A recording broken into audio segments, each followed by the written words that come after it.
All right. What's up, everyone? Welcome back to AIMBOT. I'm Amerlin. This is a show all about first-person and third-person shooters. I was going to try to come up with something more clever, but that's it. This is a show about shooters. Couple announcements before we get started. Check out the Highlights channel, which is standout moments from the HotFix shows. !highlights in Twitch chat to learn more. I really like the highlights. I think they're good bite-sized ways to get people you don't know into speedrunning. So you can show them that and see all the weird stuff that we get up to here. And check out at Games Done Quick on Instagram to get bite-sized clips from the show and see what happened at the events. They put up a lot of pictures from the events. They put up a lot of time lapses and stuff like that. So it's pretty cool.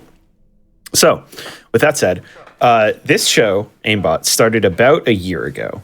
My first show was September 21st, and my first runner was ZZ Rules doing Borderlands 2. And I didn't intentionally plan it this way, but I planned it, and then I was like, oh, it would be really funny if I, made it a whole circular thing. So here to do Borderlands the pre-sequel for you all is ZZ Rules 21. All right. Thank you so much, Amy. So welcome everyone to Borderlands, the pre-sequel. This game is largely considered the black sheep of the franchise in terms of casual gameplay for various reasons. However, when it comes to speedrunning, it is a phenomenal speedrun that I think is massively, massively underrated, specifically in the Borderlands scene. So I'm thrilled to be able to show it off. Quick introductions. I'm ZZ Rules 21, as Amy mentioned, and I'm joined by a couple of commentators. Hello, I'm Deceptix. I play this game a couple times. It's really cool, though, so be sure to stick around and watch the whole thing. And hi, I'm Unjust Action. I don't play this game at all. He's lying. He's really good at this game. But quick housekeeping before we get started. We are currently playing on patch 1.0.4. For those of you familiar with the game, this is the patch right before the Claptastic Voyage DLC was released, because there are a couple glitches that got patched out in later versions, and much to the chagrin of many speedrunners, we're going to be playing as Claptrap through the entirety of the run. He's the fastest 90% character, much to most of our surprise, because he has a couple glitches that are specific to his character that we'll get to whenever we encounter them in the run. So with that said, we are ready to get started in 3, 2, 1, go. So we're going to see a lot of comparisons between the pre-sequel TPS and Borderlands 2. They're the same engine, so we joke that this is kind of Borderlands 2 but in space. This intro cutscene is much, much shorter than it is in BL2. However, the opening intro area is going to be a little longer. So we're going to get started pretty shortly with a little bit of menuing to disable some new game stats and then just equip some weapons, and we're going to quit out immediately. We're done playing this game. Now, there's a long animation. This Claptrap unit has to run all the way to the store, and it's much faster to just save quit. He teleports all the way to the door instead of waiting for him to walk all the way over. So we're gonna hit a trigger and encounter a common theme that's gonna happen throughout the entirety of the run. Walls are merely a suggestion, so just like that, we're out of bounds. This is a much more direct path to the first fight, which really doesn't matter how fast we take this. We just kind of have to get the first kill as fast as possible, and then that'll cause the Claptrap unit to start moving, and then we can kill the rest at our leisure. We got a grenade from the first fight, which is really, really good and really, really lucky, which we'll get to a little bit later. So one thing you may notice, is that ZZ's jumping repeatedly over and over again. We actually have we have jump bound to the scroll wheel because you can actually preserve our momentum by jumping on the first frame you hit the floor. So that'll be used a ton throughout pretty much the entire game.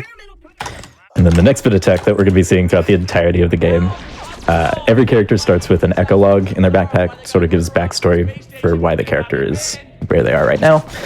And that echolog is really, really strong in a bunch of different ways. The primary one that is going to be used is if you play the echolog before a line of dialogue and interrupt a line of dialogue with the echolog, it will skip said line of dialogue. And if you're familiar with the Borderlands series, there is a lot of dialogue. So this is going to save minutes upon minutes throughout the course of the run. So we have another quick little wave fight that we have to do. Just kill enemies as fast as possible. You're going to see me scoping in a lot. That's going to be me using the built-in aim assist. This is a show about FPSs, and you'd think aimbot would mean that we have really good aim. That is a lie. We rely on the aimbot very heavily throughout the course of the run. So, kill these enemies and revive Jack really quickly. And we're actually able to sneak an echo log in. Never mind. We're supposed to be able to skip an echo log in right before he finishes reviving. But, oh well. We'll just wait for him to talk. It's okay, we'll hear a lot more of the echo throughout the rest of the run. Don't worry. If you can't say the echo word for word by the end of this run, then we did something wrong. A lot of the learning for this game early on is just kind of figuring out when you can skip dialogue and when it doesn't actually save time to skip dialogue. It's a lot of memorization, but you get used to it after a little while. We didn't actually mention the weapons that we're using. So what I have equipped is one of the loyalty rewards for this game. If a game detects that you have saves from Borderlands 2 or Borderlands 1, then you get loyalty rewards. Borderlands 2 is the Smasher pistol, which is not great, which is why it's still in my inventory. But the one for Borderlands 1 is the bullpup shotgun, which you've been able to see throughout the start of this is really, really strong. We're actually going to be using it for the first half of the game. So those rewards are tied to your profile, so we just have the profile with the rewards, and bam, throw it in your folder and get access to the rewards too. So, The early game would be a lot more painful if we didn't have the loyalty rewards. yeah. Because Claptrap starts with a Vlad-off pistol and a PDR SMG. It's not very good. Yeah, not even just Claptrap to begin with. Just runs that were done with characters before we had this specific patch were done on the current patch of the game where we didn't have glitches that we have later that just kind of have to use what they find. So story-wise for this game, the game's called the pre-sequel. It's being told after the events of Borderlands 2, but the story itself takes place before the events of Borderlands 2. We're effectively seeing Jack's rise to power as the CEO of Hyperion, and we just met the main antagonist of this game, Colonel Zarpedon. So coming up is actually a really difficult dialogue skip. We'll see if I can get it. I'm getting reports of alarms all across Helios. Do I? Yeah, okay. There's like a split second that you have to play an echo beforehand, which is really, really difficult to get, so it's fine that I missed it. I'm pretty sure it's the hardest dialogue skip in the game, and it's right at the start as well. Like 3 minutes into the game is one of the most difficult dialogue skips. It is completely free on co-op. Yeah. Because opening the menu in single player pauses the game, but opening the menu in single player co-op does not. So you can just do it anytime in co-op. Exactly. In co-op, it's really easy to skip too much there and actually lose time. Yeah, so another quick little way fight. Enemies drop out of this jet fighter, which if we just kill it over the void, then it kills them anyway. So quick little optimization there. A couple more enemies to kill. Get up. All right. And coming up is the other use of why the echo is really strong, and I'm going to let one of the other two guys explain this really quick. So each of the characters start off with an echo that we can use for dialogue skips. However, the base 4 characters, their echo is worth $100 when you sell it, and then you can buy it back for free. So what ZZ did right there was actually sell the echo, buy it back, sell it, buy it back, over and over and over again, and each time you do that, you get $100. Yep, so, and now I have 3,500. Yeah, so we use that for infinite money, which is how we can afford the guns we need for late game. And so right here, ZZ's gonna use a grenade he got earlier on to jump over the gap, and then jump back in bounds here. And there's a trigger for the cutscene for this boss up here that's just sitting there. The game expects you to like go do a little wave fight back there and then follow Jack, and he opens a door, and then you can drop down and hit this trigger. The trigger's still just there, so if you get a grenade earlier on, you can just jump straight to it and skip that little wave fight. And the animation of Jack RNG. moving to open the door for you. Yeah, that which takes is a lot of time. a big thing. So this is the first boss. It's completely RNG whether or not you get a grenade. Very lucky. And actually, that's really good. Okay. Yeah. All right. So Claptrap's action skill is super unique in that each time that you activate it, you actually have a chance to roll one of the action skills from the previous characters, the previous Vault Hunters from the earlier games. So it's complete RNG what you get, and right there is Easy got probably what I would say the best. Not even probably, it's hands down the best. Yeah, for that situation. You'll notice earlier that ZZ took off his shield, and right now he's throwing this TDR SMG at the ground to damage himself. Basically, there's an animation where you have to wait for this cylinder to spin, but you can hit a save right as it starts spinning, and then if you die, bleed out, and respawn in, it's actually quicker than waiting for the elevator to spin all the way through, or elevator or whatever it is.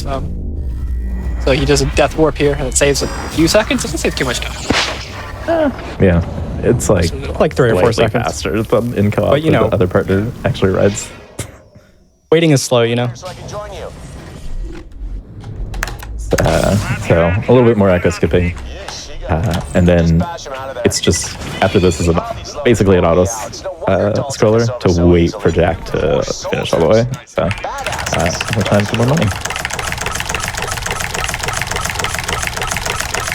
I still find it weird that they fixed the infinite money thing on the DLC characters, but didn't bother doing it, going back and fixing the older base game characters. No. Do you know what they did?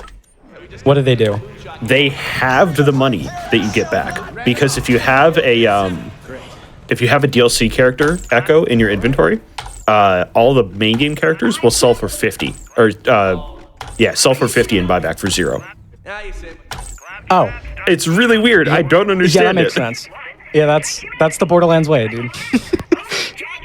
Good old Gearbox. Alright, so I just skipped the last line of dialogue that actually speeds things up.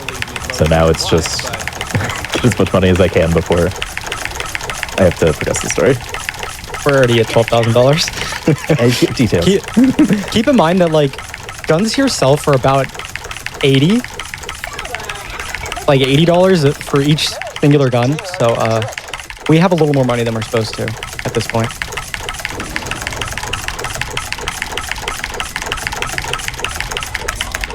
So I'm gonna stop it there. I don't know how much those weapons just sold for, but not much. Probably compared like to how much I had. probably both combined were less than 1 Echo. And a little early, so the trigger didn't update. And then we have another little bit of waiting to wait for this to actually go through the entire animation. There's nothing we can do to speed this up.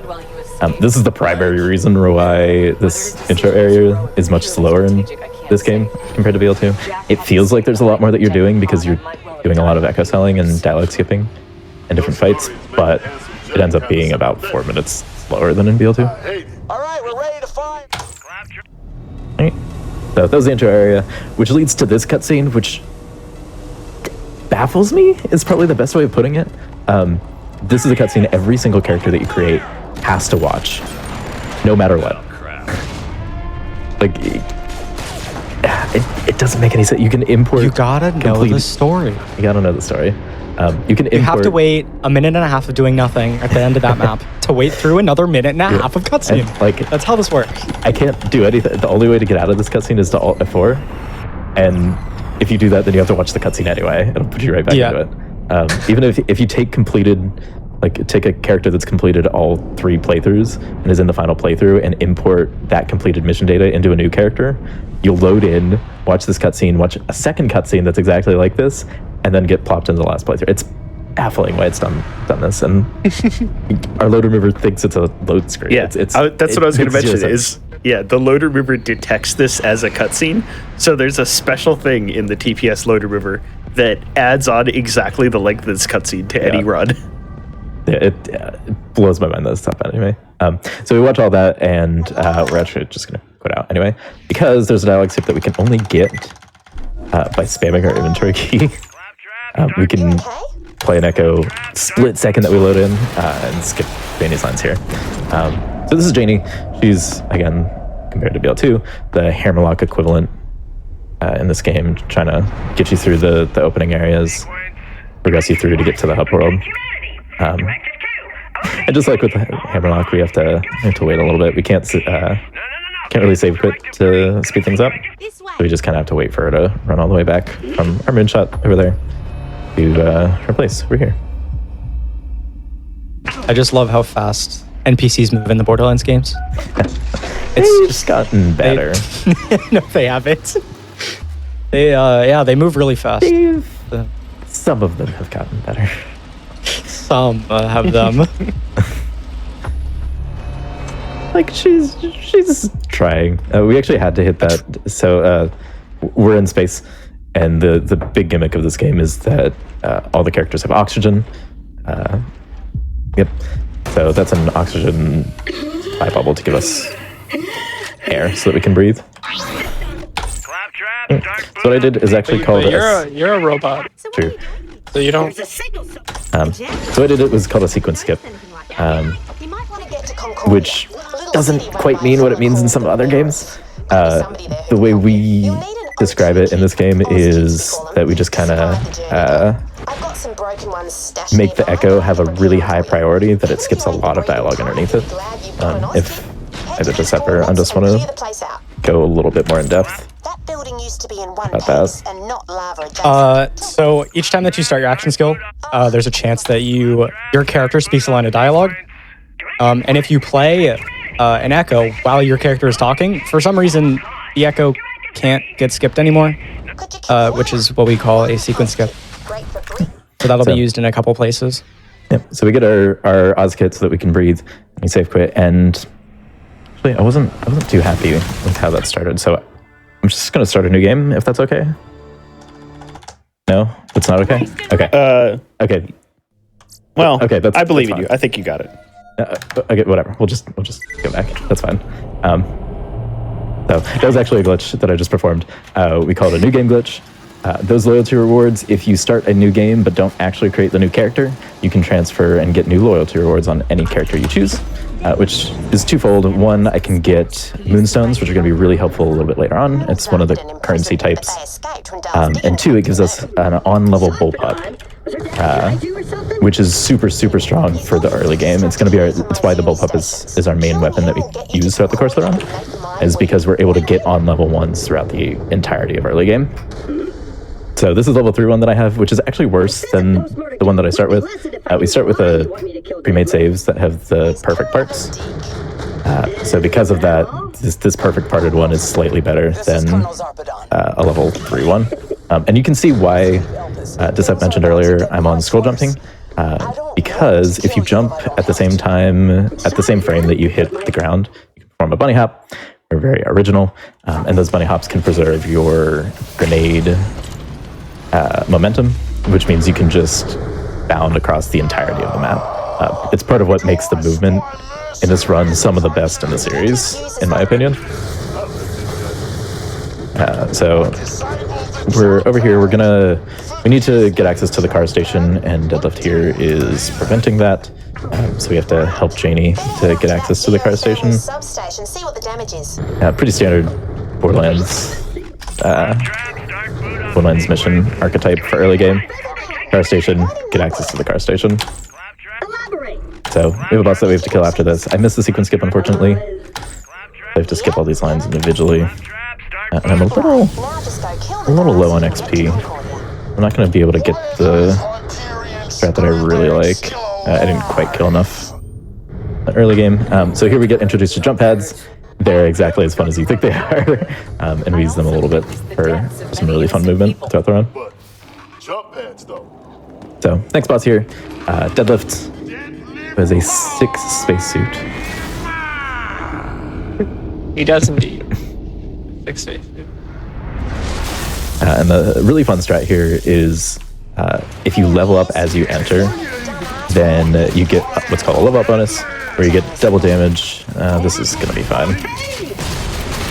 You get double damage for about 30 seconds after a level up, which, if we time it right, is really good. But I can just use action skill instead to do a bit of damage. This is the other action skill that's really strong for early game, is Salvador's action skill. 2 weapons is really good. Who would have guessed? Minus the fact that you can't stop firing. So you had a lot of fun there, punch in the air. Details. Details.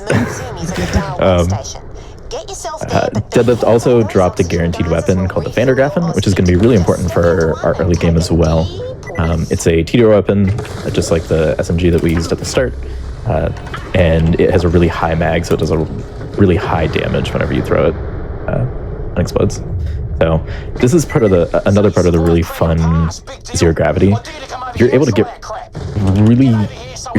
a lot of distance on your grenade jumps. So this massive canyon, all it takes is one grenade from a well-timed area, as well as a double hop that we get from our oxygen kit. And we're able to just cross this entire canyon in really good movement to preserve that momentum and make it all the way here really quickly. So I rolled my action skill there because I'm looking to get a certain action skill. I'm looking for Krieg's action skill, believe it or not. The name of this run is Guns, but we actually want Krieg's melee action skill because that's imperative to glitches that we'll perform a little bit later on. So I've gotten a little unlucky early on. Ideally, we have at least one or two, but so far I haven't gotten any yet.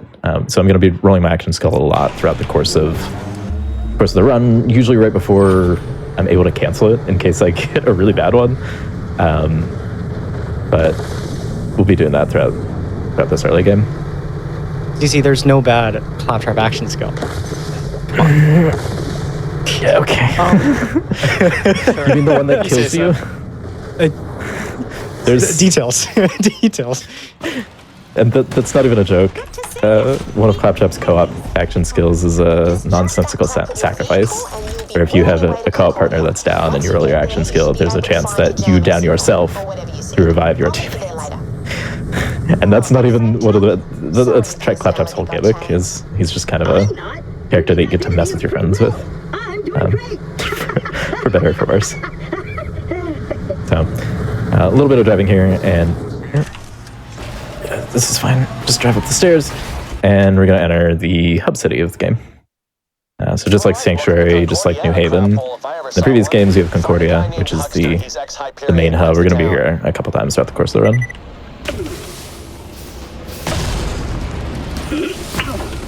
So we mentioned earlier a little bit about sequence skips and how strong they are, because just everything that happens under that echo gets skipped. The reason that we don't just sequence skip everywhere is because some sequence skips cause soft locks, this being one of them. So we have to individually skip every single one of this Claptrap unit's dialogue lines, otherwise we soft lock. Skipping his lines too fast actually causes him to not move. He gets a little stage fright. He's trying his best. This is a fun thing that I can get. There we are. It also breaks AI a ton. If you skip fast enough, he never gets his stop move trigger. So he just kind of disappears. Welcome, new city, son.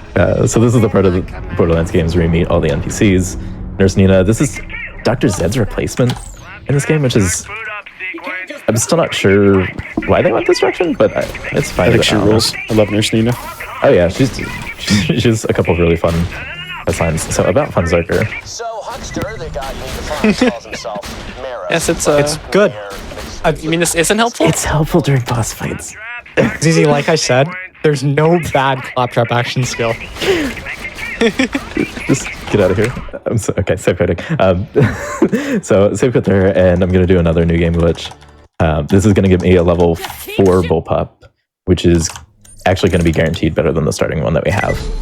So I dropped the one that I had equipped. I dropped the one that I equipped so that this goes to my equip slots, and you can actually get in the game a little bit before I messed that up. You can get in game a little. Oh. Okay, we're fine. This is fine. Okay. You can see why sequence. You're supposed to just sequence skip there and skip all the dialogue instead of individual lines. But Claptrap is very random. We're gonna find that very, very common throughout the course of this run. No way. Just the character random that has aspects of random action skill is completely random. Yeah. Claptrap's fun in that he's guaranteed to say a dialogue line whenever you roll his action skill. But he is not guaranteed to talk immediately.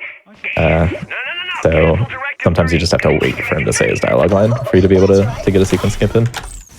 Some of the lines are also super short, so if you're expecting a late one and you get a quick one at the start, you could be just kind of out of luck. Yeah. So this entire Concordia section is go here, do this, go here, do this. Basically tutorial of the hub world. So these are your storage deck upgrades, so you can get higher ammo capacity. Oh, why did that work? Interesting. Yeah, crazy. So you can. I could also break your echo, which is fun. Don't know why. I'll hit your echo with the coords for the towers This is and manage going things great. from here. When you get the first So a lot of go here, do this, go here, do this for transfer tutorial sections, which we save quit a lot for two reasons. One, so that we get our action skill immediately so we can do more sequence skips, and two, just for some warping throughout the map so that we're closer to our next objective. So like here, other side of the map, you can just death warp so we're closer. I still don't have any axes. This is going great. You're on a roll. Watch, I'm gonna get one here where I actually need to shoot things. Yep, I'm pretty sure this is an axe. Guaranteed. So these axes you can drop on this patch, which is the main reason that this patch is so broken for Claptrap. And you can see by the item card there, there were a lot of numbers that looked really wrong, which effectively translate to you did something you're not supposed to. And we're going to use that fact to completely break the game in 20 minutes or so, which is why we need to be collecting as many of these as possible. Claptrap, start boot up sequence. So we're trying to escape, and then the owner, the guy in charge of this, the guy in charge of this area is just kind of preventing us from leaving. It explains it a little bit, but we're gonna skip all the dialogue. So we'll try and explain what's happening story-wise as best we can. You guys remember the story of this, right? Sure. Definitely. No, the story is the most important part about PBS. I mean, I know a bunch of people in chat actually do remember the story. That's good. So Shout out to them. that was- yeah, they probably know a little bit. They're probably gonna remember more than us, honestly. So what I did there is a bit of a death fling, which is pretty unique to Claptrap for various reasons. This one was a really minor version of it, which just let us hit Moxie's trigger a little early, which meant we could save quit a little earlier. But here we are, and that's Concordia. Did you buy a Moxtail? I did. Yes. I did. So one of the other gimmicks of Moxie's bar is she has a whole bunch of Moxtails, which give you 30-minute stat buffs to your character. The one I grabbed was just extra gun damage, which is going to be really helpful for this upcoming mob section, and then we're going to save quit and lose it forever. Yeah, I'll get back to you. Yep. Don't die. Don't do that. Don't fall victim to the cars of TPS. We're fine. Everything's fine. Sure, everyone has fallen in that pit at some point. I almost did last fight. I somehow saved I think that's it. a rite of passage from just playing TPS. You have to fall into a lava pit because of the cars. Targeting the moon's core. Yeah, cars are not great this game. Another fun thing about this patch is we're supposed to go to the next area, but for whatever reason they didn't program the trigger for the next area. So you're supposed to go there, meet the Claptrap unit that says, complete this for us, and we'll let you in. But they didn't code that trigger, so we can just skip meeting that Claptrap unit and where are you? And just come over here to start killing the guys that they haven't told us to kill. Which on current patch, that trigger does exist. So just really bizarre. Kinda. Yeah. Really bizarre decisions sometimes. I guess they fix things, which is good, but odd that that's one of the ones that they fixed. Yeah, this is just kill as much as you can, as fast as you can. It's a really difficult mobbing section to get optimally. and probably one of the main sources of time loss in this area. But we kill 3 bosses, kill 20 enemies, and we can move on. Part of the reason why Bullpup is really strong is now we have an on-level weapon to take on these enemies instead of... Oh, come on, where's the last enemy? Here? There we are. There we are. Don't you love playing hide and seek? Yep. So we kill all those enemies. The save quit's only slightly faster to get us to where we need, but the save quit's important that we get to roll our action skill again for a... Chance for another axe. Yep. That action skill would have been nice if, you know, you were doing the mobbing section, but no. No. You needed it for right there. Yep. So this is where we were supposed to go the first time, the trigger that they didn't code in to meet this claptrap unit, which is very helpful. How about? Very, very helpful. He's gonna let us in, right? Right? Spoiler alert, he's not. So we have to go around. We can open that entrance from the other side, which is... It's not using the all-cuts route anymore, is it? Nope, routed it out for something cooler that you guys are going to see in a couple seconds. Oh, there's your axe. Yeah, thanks. Cool, so what is that, number 2? 2, yes. I don't know how many total we need throughout the course of the run, but it's more than 2. More than 2. So the fun part about these jump pads is you can actually grenade jump off the jump pad and get both boosts at the same time, just further cementing how really, really fun the movement is in this game. That's what I meant. You're weird. And if you get the movement right, you actually get here before that dialogue line ends and the travel opens up. So Crisis Scar is probably one of the first big, I don't want to say run enders, but one of the big sections that you can lose a lot of time if you don't hit a trick. There aren't too many of those in this run, but this is definitely the first big one. When you guys want to explain what I'm about to do? So, that's one of the reasons we need the Vandergraaf that Deadlift dropped earlier. Basically, ZZ is gonna throw the gun at his feet, it'll explode, damaging himself. He'll down, and he's gonna line up his camera in a like a roughly about there, and that'll push his body into the rock, and then the game will fling his body out at high speed across the map, and he's trying to hit a save across the map. He didn't I'm get gonna it there, get so unfortunately. much crap from everyone in this call now. What do you mean? Basically, he's hitting, his body is like being flung across the map, hitting a few triggers along the way, and then hitting a respawn station to respawn right at the end of the map where the boss fight is. It's a massive skip. It saves a good chunk of time. Minutes, probably. It saves a lot of time. You kind of just go from one end of the map to the other instantly. That looks like the correct angle. This is one of the reasons we need. One of the reasons we play Scrum. Really interesting. Okay, I'll give this one more try. That should have gotten it. That looked like the right angle. That was weird. Yeah. I mean, one of the things that makes this really difficult is that Claptrap, when he dies, separates into a billion pieces because the developers think it's funny. And I agree, it is funny. He's a wacky character. He's a wacky guy. But one of those pieces has to hit the area around the fast travel, which is pretty which is right over there. Pretty big, all things considered. But if you just get really unlucky and it doesn't go the right way, then you're in trouble. That should work. There we are. So you see the blue symbol in the top right corner. That's me hitting one of the new U stations with one of those pieces of his hitbox. And I actually leveled up during that from discovering. I leveled up as I died. Which will be really helpful. We just go through this glass. Yeah. You can't see those. It's fun like glass. Shocking. Big glass? Shocking. They didn't expect you to be there. So, and because the glass breaks in the cutscene, it doesn't have a hitbox, so you can just go right straight through it. Yeah, so this is Red Belly. He's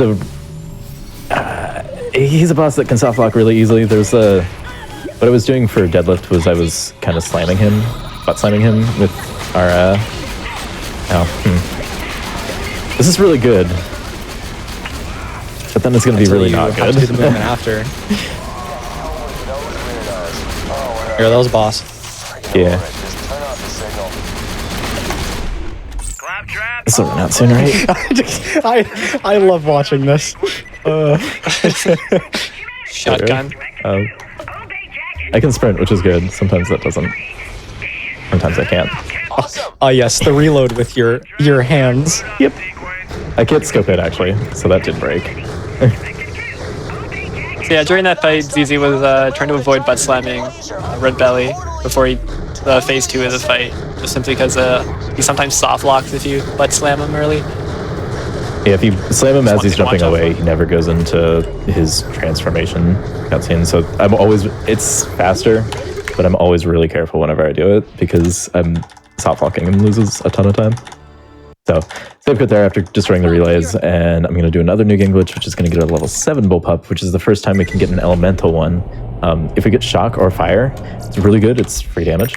So we'll see if I'm lucky on that. And I don't have high hopes. Oh, it's crit accessory. Oh, you got crit accessory. Okay, I'll take that. I also don't have snipers. There's a sniper.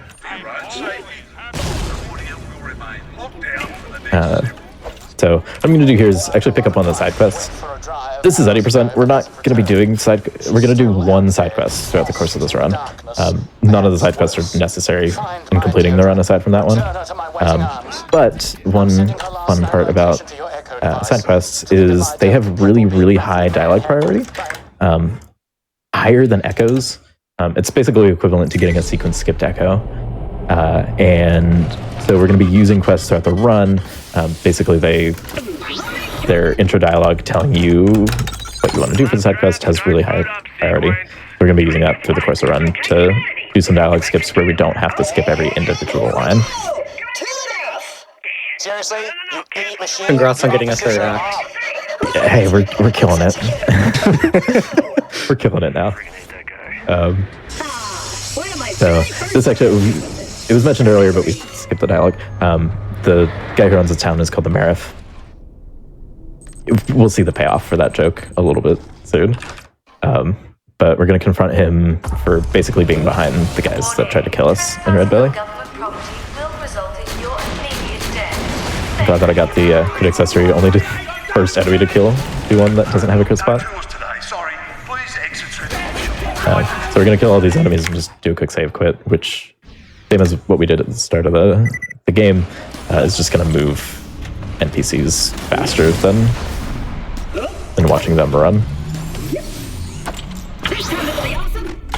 So, quick little sequence skip to skip a little bit of dialogue beforehand. And here we just have to wait for an animation for him to... This animation means something, I promise. So we have to wait for we have to wait for this to finish before we can actually progress. So this is a Marif. So we're gonna enter his office and immediately leave. This is an auto scroller. This confrontation with meeting the Marif. So this is a Marif. You should have said you were dead. Should have said so. And then the payoff for that joke. Of his name. So we're gonna confront him. Stuff's gonna happen. We're not gonna see any of it. We don't have to be there for any of this to happen. Story. Yeah, it's story. We don't care about that. Yeah. So we could actually just leave and just get more money instead. Because that's what truly matters. Yes. Yeah. Exactly. Get the hell out of here. I've been thinking there's a way back to Helios. We actually have a lot of money. So we sell until that line. And then we're going to replace our shield. We currently have the starter shield, which is level 1 or level 7. It hasn't mattered up until this point, but now is where we're going to start running into issues by being really underleveled. So having a shield that is the starter shield is really bad. So I tried to get a level 5 shield right there. So we finished that section. The Marif's fine. He's just chilling in his office. And then we're going to turn in Janie and actually pick up all of our side quests. The way that we used the quest earlier was we just picked it up directly from the bounty board and it started playing. However, the way we did it this time, and how we're going to do it throughout the course of the run, is we picked up those high priority lines of dialogue from the quests underneath other high priority lines of dialogue. So now every single quest that I picked up, if I select them from my backpack, it'll start playing that high priority of dialogue. So we're going to use that actually much later into the run, but it's good to be stocking up on these now. Can I get another sniper? Those are really good duping snipers, but not good for solo. It ain't easy to get to Pickle's place on foot, but I can help you out with. Right, so next is the part in the Borderlands games where we get our second car, which is actually a really cool car. The moon buggy controls terribly. However, this next one controls much better. Still terrible, but much better. So we have to get into Janie's garage. I got a really bad code. There. Normal number. Oh, I'm gonna be so low on axes. Yeah. you're fine. Yeah, I'm fine. So this is a Stingray. Its gimmick is whenever you boost, you don't boost forward, you boost up, which actually leads to some really cool movement sections immediately. But we need this extra. We need this extra jump height so that we can jump this gap, which we totally needed the Stingray to do. I promise. It's needed. You couldn't do that without anything else that has been used in this run before. No, of course No. not. So the fun part about the Stingray is, especially with the low gravity, you can just kind of jump over massive canyons. I didn't get to get movement, which kind of sucks. Jump over massive canyons, like the name of this area, Outlands Canyon. You can just jump over the titular canyon, and take a much more direct path to where we need to go. So we can do a little grenade jump up here. Jack hired us to kill bad guys, get paid, and help people. No different from you. And then we're gonna get to this. There's a fast travel right up here, which we're gonna hit and save quit, just to skip all of the rest of the dialogue. If you like Tina, I'm sorry, that is the only time you're gonna hear Tina throughout the course of this run. Instead, we get to hear her replacement coming up. Thankfully. What? The best Thankfully, we don't have to character. hear You like Tina Pickle anymore. more than Tina? The best character We in get the to Borderlands hear- series. The This is greatest. what, I'm gonna disagree with both of y'all. Tina's Unbelievable. fine. Pickle, Unbelievable. not a fan. Yeah, no, I'm with ZZ. Just because of a section that's Really? coming up soon. Just because of something that's coming up soon. And a dialogue line that's ingrained into my memory. Pickle's the worst. I hate Pickle. I love Pickle. It's great. Pickle is great. I've run this game enough that there's one dialogue line that I... No, this is the best Pickle line. Okay. Anyways. We met Pickle, we skipped all of his dialogue. We're moving on. Thank God. So this right here is actually, in my opinion, the second most difficult area in the game. This is where we, like I said before, we start to get really underleveled. We're only level 7. The enemies in this area are going to be level 10-ish. So they're really dangerous, but also there's a lot of really difficult movement throughout the course of this run, this being the first bit of movement. If I time this right... I don't get to see the bunny hop, unfortunate. Scammed. I did get scammed. Oop, I got double scammed. So if you get that right, it looks really clean. Unfortunately, it did not, but it's fine. So we have to hit a trigger right here to get to the next area, but we get denied. We have to find a way across this lava. And these are the next NPCs that we're going to be dealing with for the next couple story sections. So a little bit dialogue skipping, don't get anything out of that chest. So the route through this area is really specific, but it requires a lot of grenade jumps, a lot of bunny hops. That's really, really difficult to execute. So do that, and then we want to get to the next part that we need to go, which is on the complete other side of the map. But if we save quit, then we're going to be much further away than we would be. So we hit this save station as we were getting to this area, which puts us a direct straight shot to the next part that we need to go through here. The methane pumping station was shut down after the cracking. So yeah, that Kraken's level 11, and we're level 7. You see the skull next to their name, basically saying, you're really underleveled, and these guys are going to hurt. They have a little bit. They have damage reduction based on how underleveled you are, and then just they do more damage. So it gets really bad really quickly, and we don't quite have any glitches set up to overcome that. So that's why these next two areas end up being really difficult.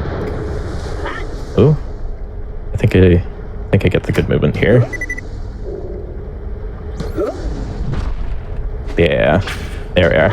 So that's really difficult just because the collision on the pipe is really wacky. So it's really difficult to get a bunny hop there that gets you all the way across. That was good. Good.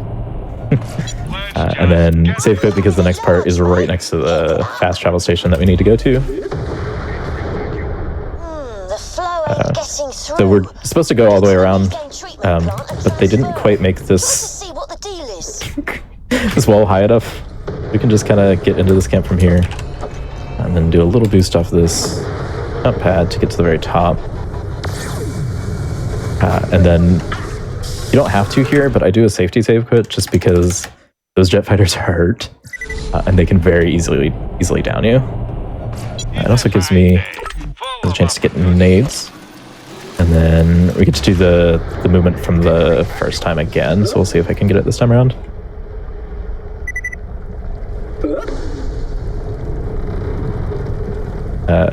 While I'm bunny hopping, you're going to see me look down a lot.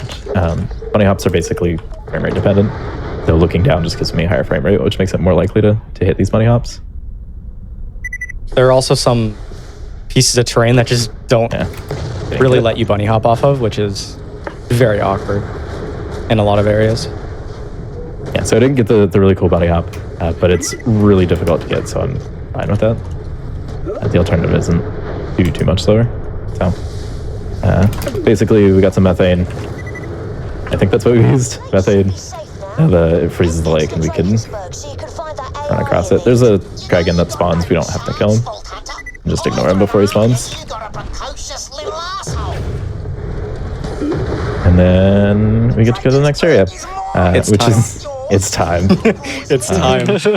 This is the quintessential Borderlands speedrun split, where we save quit farm a vendor over and over and over again. It is. We shouldn't be doing it too long. Nice. Easy every single time. Every single time. So there's a lot of weapons that we needed. RNG is much different in the pre-sequel compared to any of the other games in the series because we have to get a lot of weapons. So what we're looking for is a level 10 Vladov, which we just got first try. We're looking for ideally a level 10 launcher as well. We're looking primarily for bandit launchers and Torg launchers. And then we're also looking for a level 12 launcher. Like I said, we're really underleveled, and the game does not expect us to be this underleveled at this point in the game. So these vendors are level 11 and 12 vendors, and we're not level 11 and 12, so it means we can get some higher level gear before we're really supposed to. I'm not buying that sniper. That's a level 10 launcher. Beautiful sniper. That's a railgun, yeah. It is actually kind of interesting the change they made in this game with how vendors work, because in BL2, the vendors generally, there's a couple exceptions, always scale to your level. But in this, all of the vendors are level locked per area. So that's why this works so well. The only reason that this one is level locked is because we're so underleveled. Later on, the vendors in the area are going to scale to our level because we actually get the required level that they expect us to. It's just this vendor specifically that's really weird. I don't remember the area because it's been way too long since I played this game. But the area by the Pink Floyd guys does that too. Darksiders? Yeah, Darksiders. Because that area levels up with This used to be with the story. That's like the best Never thing mind. about I don't know anything. it. So I'm gonna give this like 30 more seconds. I'm just looking for a single barrel Jacobs shotgun at this point, which figures the shotgun is the Yeah, like thing usual. that we're not getting. No matter as what usual. game you're playing. Yeah. Okay, we get to hear more of Pickle. Yeah, this is the dialogue line that makes me dislike Pickle, because I've spent It's the best 10 line. minutes. I've spent 10 minutes listening to this line over and over and over again. No, all right, I'll give it 2 more tries, and then we'll just kind of hope that we get a shotgun later on. All right, last try. I think I still need a sniper too. I might just buy whatever sniper I see in this vendor. Right? Yep. Okay, we'll move on. If we have to, I have some backups that I can use, but hopefully we'll find one a little bit later on.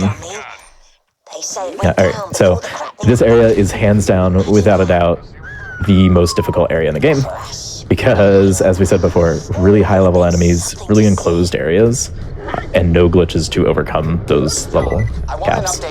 So this first part isn't too difficult. You kind of expect to go down, but it's not anything that you can't get a second wind off of. Yeah, I go down, but oh, except I get cryoed. Cryo. It starts now. We're good. Health. Give me health. There we are. There's our shotgun. We're good. Get me out of here. Easy.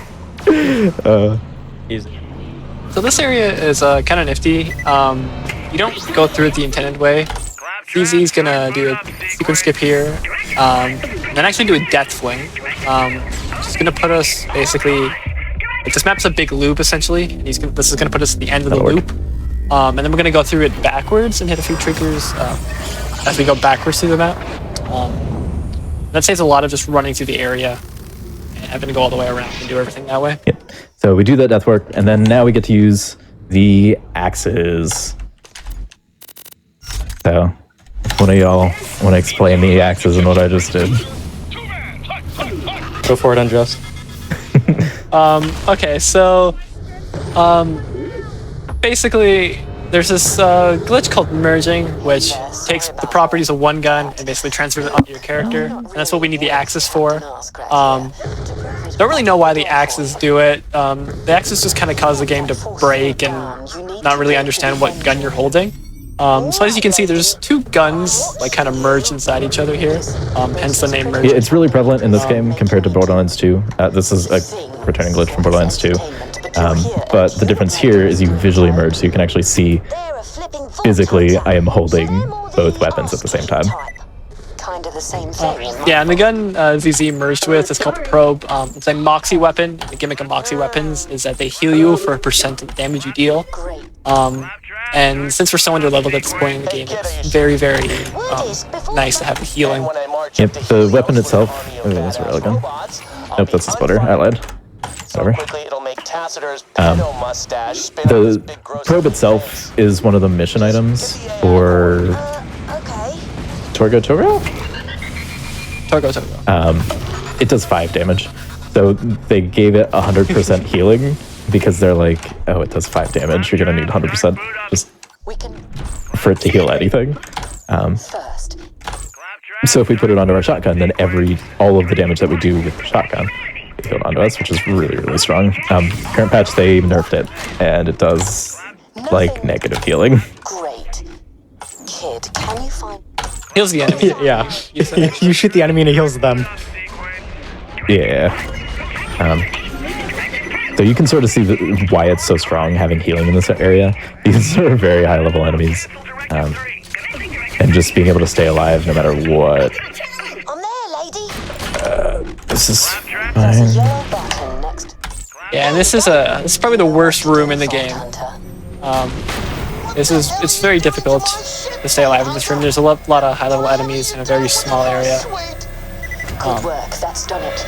Now It's very, very difficult to do this effectively. And it's an oxidized area. Is that the right word?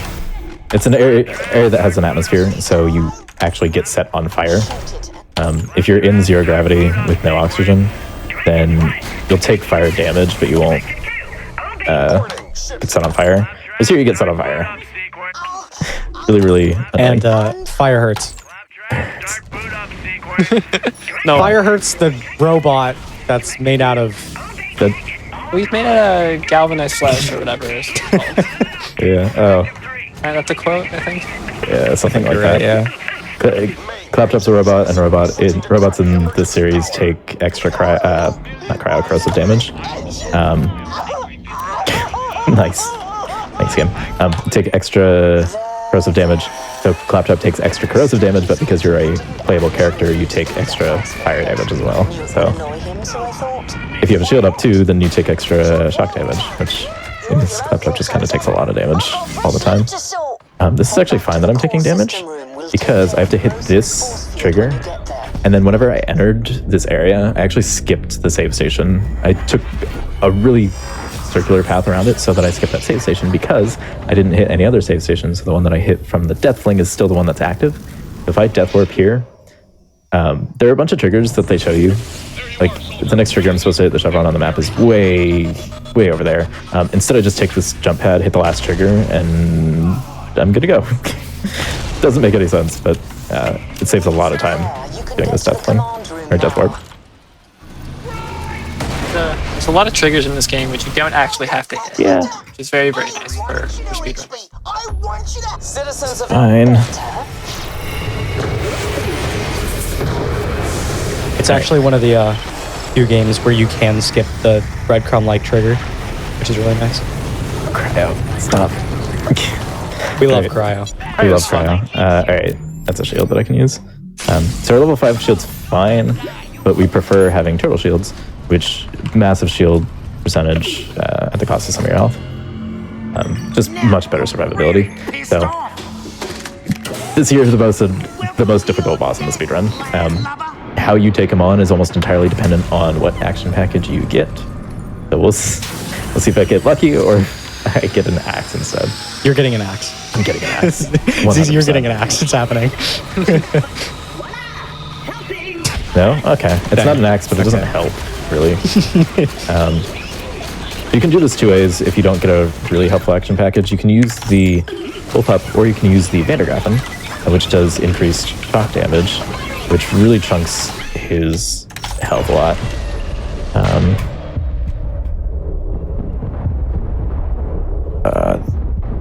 Shield? No.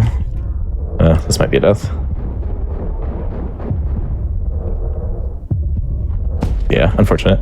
Like I said, really difficult boss. We are severely underleveled. Yeah, this map is where a lot of runs end up Yes. dying. One, because there's the RNG at the start of the map. Two, because this is the most difficult map in the game. Like, Bosun's 14, we're a little late. Let's get laser ammo just in case. Okay, you have another chance at an axe. Stop. You'll manifest this.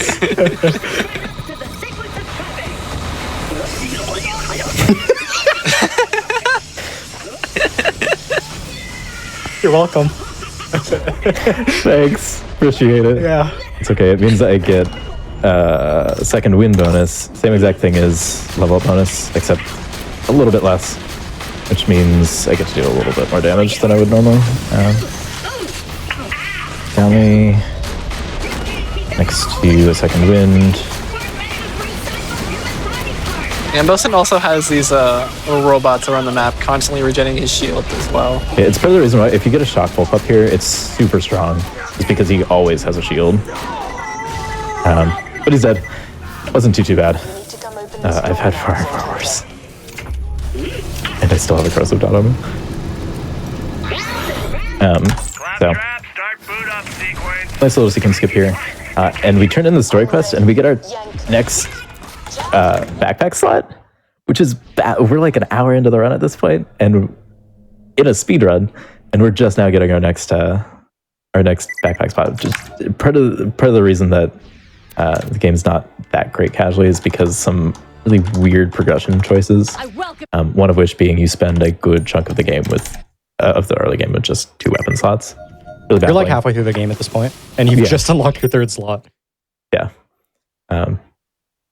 So I did a new game glitch because I got a level 9 bullpup this time, which I'm not going to be using it too much through the run. The main reason that I have it is for this upcoming section so that I can do a little bit of XP farming. The next level requirement that we need to hit is level 10, which is going to get us to the quintessential Borderlands glitch, infinite ammo, using flat-off rocket launchers. But to do that, we need to hit level 10. So there are a couple enemies we can kill here that can get us closer to level 10.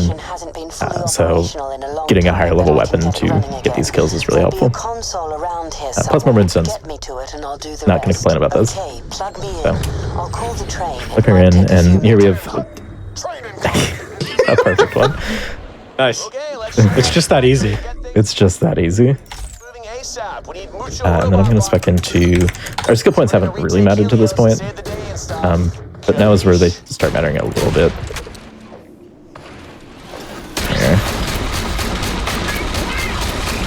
So, this part is entirely on a timer. We just have to wait for this train to come, which means we have a little bit of time to kill these sugar Fs that spawn for a little bit of extra XP. There we are. Each one of these little holes in the terrain spawns a sugar F, which give a decent bit of XP. All things considered. But it's not. Never mind, it's not that good. Fortunately, I'm a little low on ammo. Let's get that without getting hit by the train. And we're pretty close to level 10, which isn't terrible. So, take the train, and at this point, we're pretty much just gonna stop progressing the story until we hit level 10, which is really helpful. So this level 3 weapon that we have, it's just going to obliterate these torques. These torques are really easy to kill, and they give a lot of XP. And there we are, level 10. A lot of XP relative to how easy they are to kill. So we're level 10.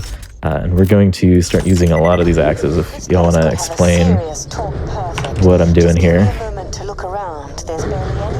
So, ZZ has some flat-off rocket launcher. He's going to shoot the launcher once, pull out an axe, swap to the flat-off rocket launcher. Basically what this does is it takes the ammo-saving property of the flat-off rocket launcher and merges it onto your character, kind of like how we did the healing merging earlier. So as you can see now, this rocket launcher is no longer consuming ammo. That's also why we wanted a different type of rocket launcher earlier, is to deal damage utilizing the infinite ammo. And we will be utilizing this throughout the rest of the run. I ruined my double shot. Because TDR reloads really quickly. That's so sad. So one thing that ZZ was doing a little earlier was swapping away and back from the gun really quick after shooting. In this game, if you shoot, hold down the trigger, and then reload and swap away from the gun you're holding, you can fire twice. And then if you swap back to the gun you want to shoot and do these inputs over and over and over again, you can chain these double shots and just subvert the fire rate cap of pretty much any gun in the game. Unfortunately... I'm wasting the axes. I'm going to set this up again just because it's really fun. Yeah, unfortunately, ZZ reloaded his gun, so he can't do that currently. Yeah, so we usually look for Torg launchers or bandit launchers. They do the highest damage, and we just want as much damage as possible. I went with the TDR one just because it's what I found, and I didn't want to spend too much time at RNG. But they have a much faster reload, so I was not ready for it to reload. So this is just a mobbing section. Try and kill as fast as possible. Of course, it counts the enemies really well. I definitely killed other enemies there. So this area is difficult in some of the skips that you have to do, but in terms of, I'm gonna equip my. Hold on. In terms of actual combat or chance of dying, it's relatively low just because now we're much more overpowered with these glitches and these cables must be connected to launchers. somewhere. Follow them. They should lead the way I'm gonna set this up after the death orb again. Do you have enough axes? Yeah, You should make sure, because you haven't really gotten that many this run.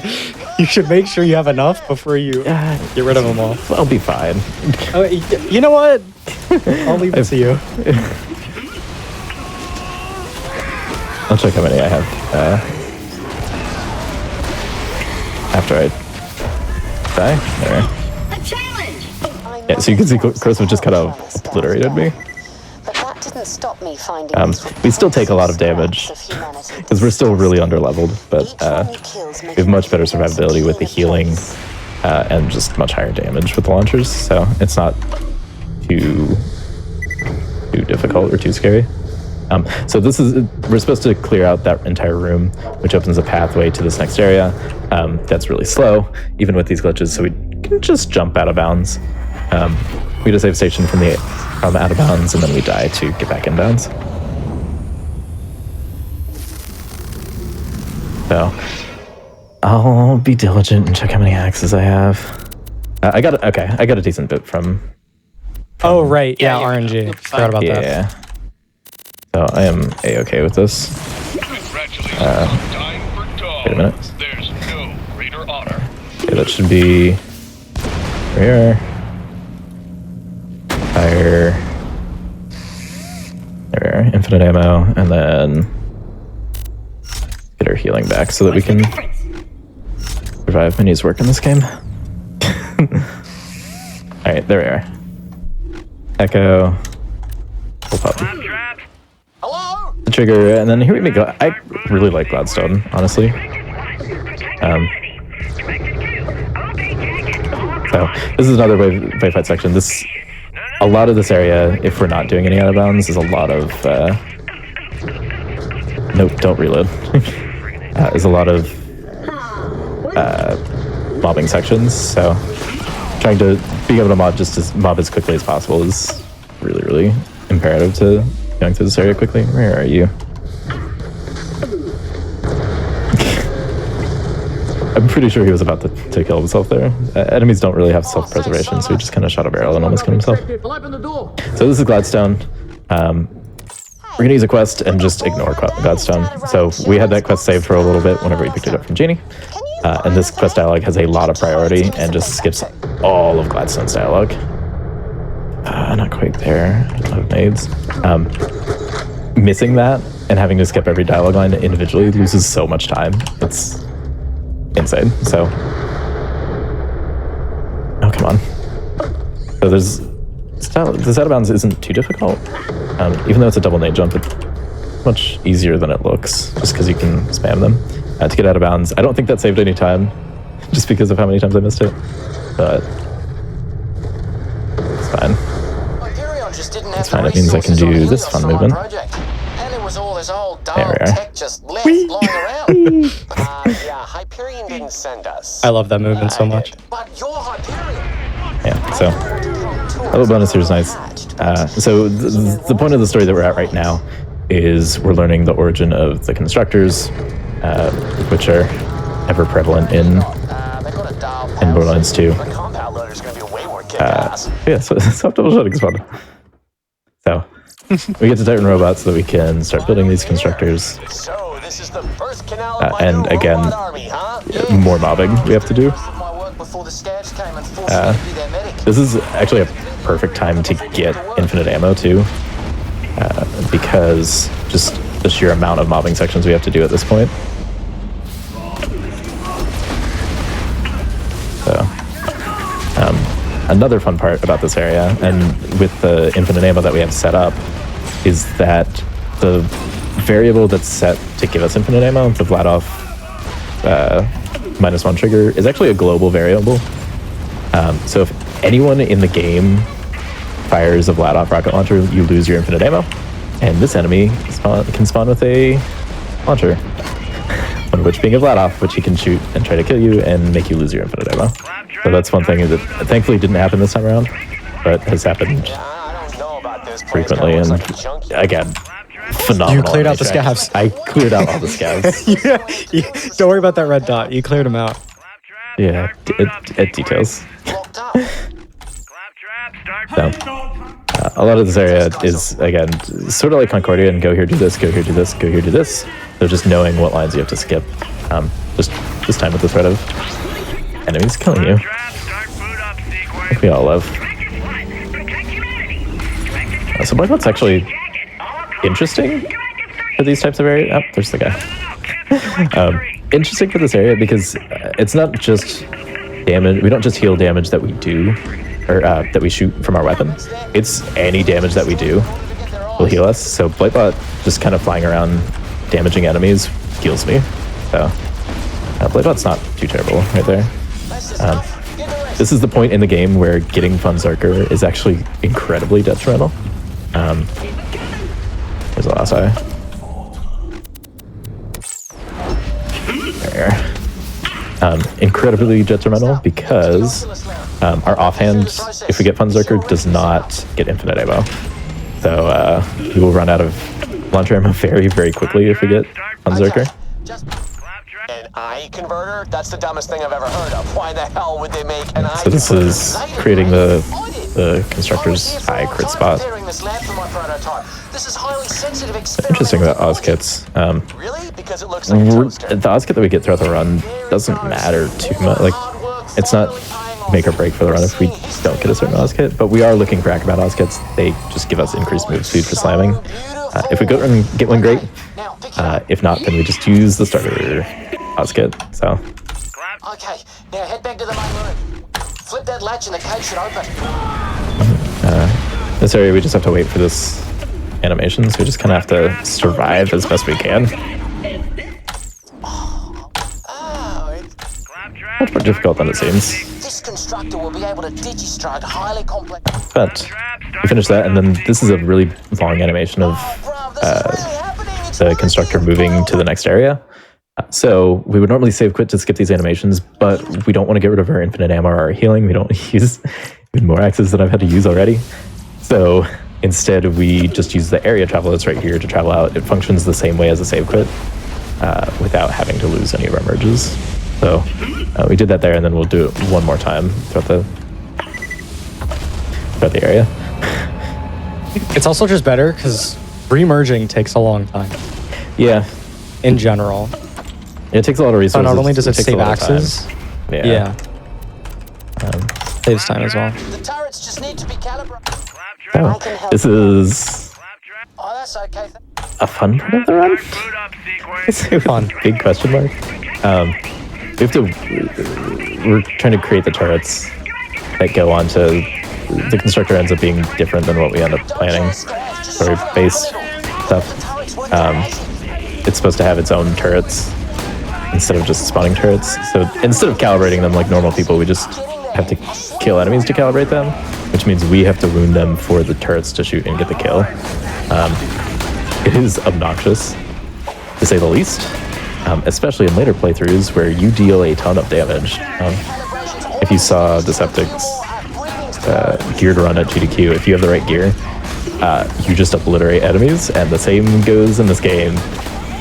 You just do so much damage at endgame that wounding and not outright killing is incredibly difficult.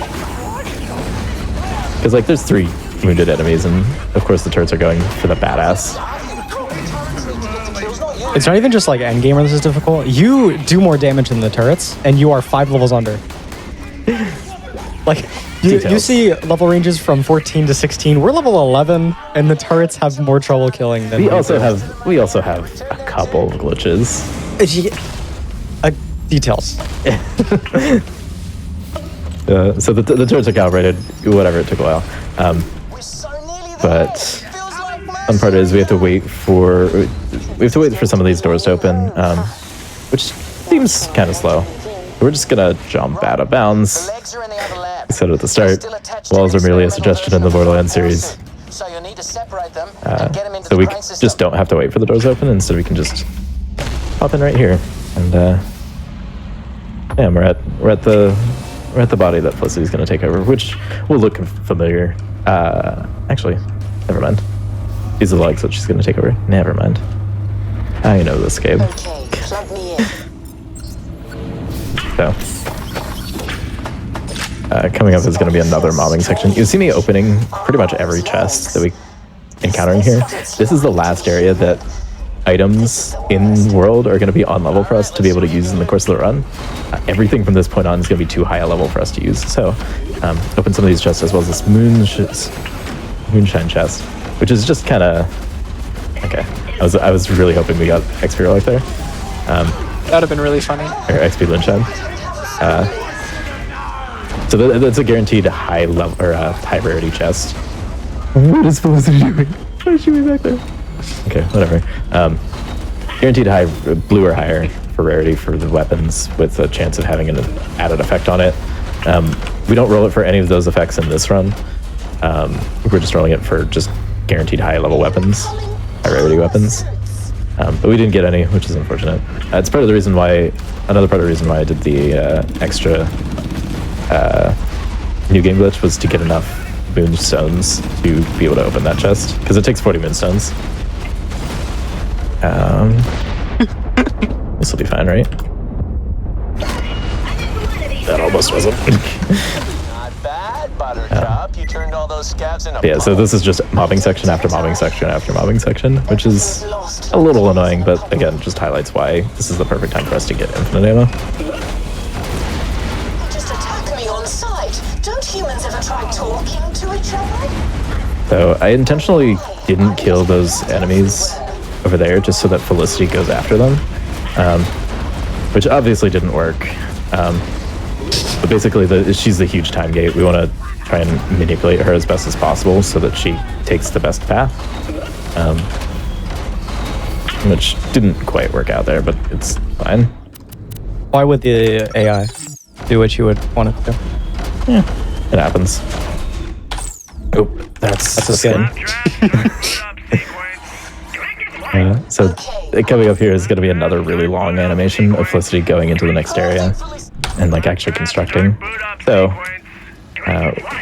even though it's kind of a hike at this point, we're still going to go all the way back to the area travel and travel out to skip that animation. It got awesome. So we have to wait for that check mark, which gives us plenty of the exact amount of time to get back to the area travel. And we can skip all of our animations there. So, this section's a little bit, probably the scariest section of this area, just because you don't have to kill any enemies, so you just kind of run past them and hope they don't kill you. It's also a fun part, and you can just kind of co-op, shoot barrels, and kill your partner. So, just ignore all these enemies. Do a quick skip. Let me through.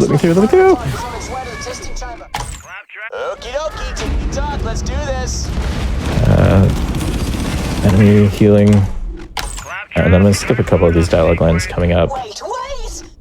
Give me healing. Couple of days at the absolute Okay, I missed that. We're fine. Too long. Sarpedon will have popped the moon like a zip line. Ooh, that's good. Look, I'm really sorry. That's pretty. Yep, so that's level 15, which is perfect for us to use. And actually, I think I skipped the right amount of lines there. Right here is kind of something that's a little bit funny, is that you can install Felicity into the machine here, and then there's not actually a trigger to fight the boss here at the end of the map. Not even fight. Like, you don't even have to kill the boss. Yeah, you just he's doing a death fling here to hit the save through the wall, and then as you're restarting, the cutscene's gonna play. But then immediately after the cutscene, you can just leave, and then the game thinks you've already fought the boss and done everything. Kind of funny. Yeah. There's no trigger for actually killing the boss. It's just the only thing it checks for is that you leave out of this fast travel station. Which, to be fair, it doesn't open until you kill Felicity, so it makes sense. But you can just travel. And, boss fight. Boss fight. The most difficult one yet? Yep. Honestly, it's actually kind of difficult if you're trying to kill naturally. So, turn to the quest here, and we're gonna get the most broken gun in the game, but we're not gonna use it quite yet because it's level 16. we're not 16. We're going to save quit there because there's a long animation. There's a lot of dialogue, and then the animation of everyone coming to this fast travel station. So 12 launcher, and our Vladov, another X. Let's be heroes. Ooh, that is a 1 mag. That is unfortunate. We love TDR grip and exhaust. Really cool audio of everyone teleporting out there. Yeah, I don't pay attention to that. I expect it coming, so I just kind of ignore it. Yeah. This game has, for people who don't know and might have been surprised, this game has an issue with not respecting what your volume settings are set to. So a lot of times, series, not just this game. Well, yeah, okay, but like this one in particular has an issue with You know, it. also, a lot of this, or a lot of the games in the series disregard what you put in game and will just automatically set it to max. Yeah. So depending on what your Windows volume is, if you set like, if you want to lower the volume in game and use the in-game slider, sometimes it'll just kind of blast your eardrums. Yeah, there's a couple things later in the game where it'll destroy your ears, but we'll be fine. Fix that. Anyway, this area. Anyways, this area is really difficult. So a lot of the areas that we've been in have been low grab areas. This is similar to Helios actually at the very start, in that it's a high gravity area. So it makes Bunny Hop's interesting, and just the general movement much different from what we've had for the majority of the game so far to this point. But this is Helios Station. You had very high level enemies that do a lot of damage that make it difficult to stay alive. So we'll see how it goes. But we also get backstory into thanks for the X. I'm not going to drop it because I'm scared it's going to unmerge me. So. But what if you get another axe? And then, like, you have to farm less later. See, Drop the axe. I usually just, like, spam whatever button my launcher's on, and that usually doesn't unmerge me, but... Whatever, I get to be Krieg. Krieg's fun. He's fun. Welcome to the Krieg Let's Play episode. Again, we're even more mobbing sections. At least I got a lot of Vladov on this, so the fire rate's not bad. It's a very Vladov torque launcher. Yeah. Minus the TDR parts. Just give it the details. So I'm skipping a lot of the dialogue here because there's a nasty softlock. If you kill this too quickly, you need to hear this dialogue line and then you can kill everything. If you kill everything beforehand, you will softlock. I have a badass here, too. It should be everyone? No. You. Hide and seek with enemies. That should be everyone. There we are. So, everyone's in now, so because we waited for that one dialogue line and skipped so that we got to it, he actually moves, otherwise he would just stay stuck right there. It's a really annoying softlock, but we have ways of getting around it. But yeah, this is just going to be a lot more mobbing. So if there are any announcements that you need to make, now would be a perfect time for them. I think I got it. Somebody use the scanner, please. Sure. I mean, I don't have much. Just like I said in chat, subs, gift subs, Prime subs, any Prime gaming, and bits help support this weekly content. If you really enjoy these shows and you like come back to watch these during the week, consider subscribing. It helps us keep the lights on here and helps us show off this cool content. And if you're middle of the run watching this live on YouTube, recorded on YouTube, go to twitch.tv/gamesdonequick if you want to catch all these live. Weeknights at 7 p.m. Eastern and weekends at 1 p.m. Eastern. And if you want to rewatch these later, if you want to see some of the cool highlights, you can go to the youtube.com/gamesdonequick or the Games Done Quick highlights channel, which you can get by typing !highlights in the Twitch chat. Do it. I'll kill you. My dog is starting to bite his squeaky toy, so I'm going to go ahead and mute my mic again. What a good boy.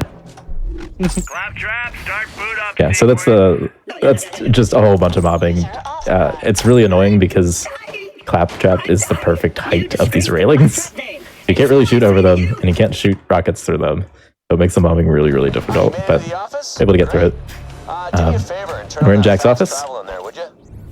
And now we're leaving Jack's office. That's all you have to do there.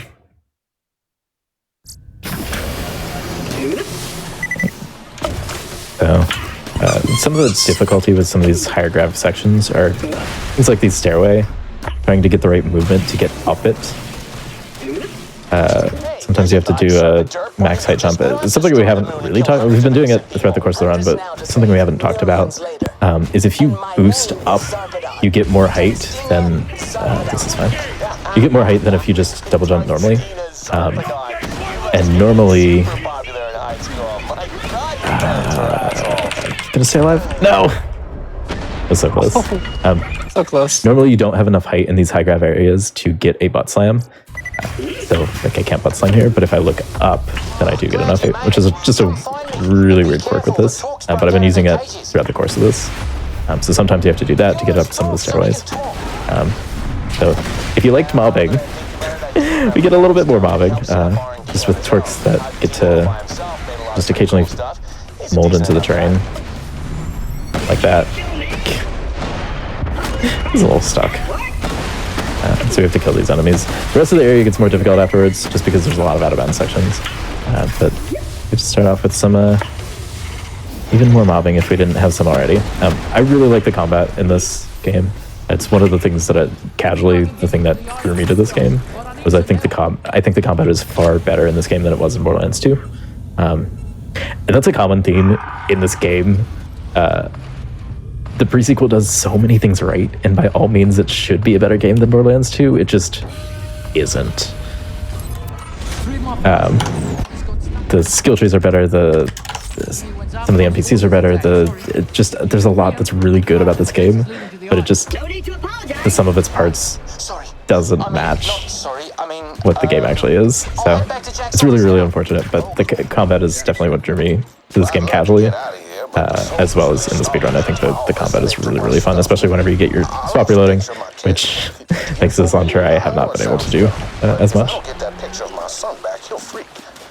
So here we're in R&D, we're trying to meet some of the Hyperion scientists that kind of turn Hyperion into what they are. Guess behind the scenes. This is one of the fun NPCs. He's a very lovely kid, if you've been listening to this dialogue.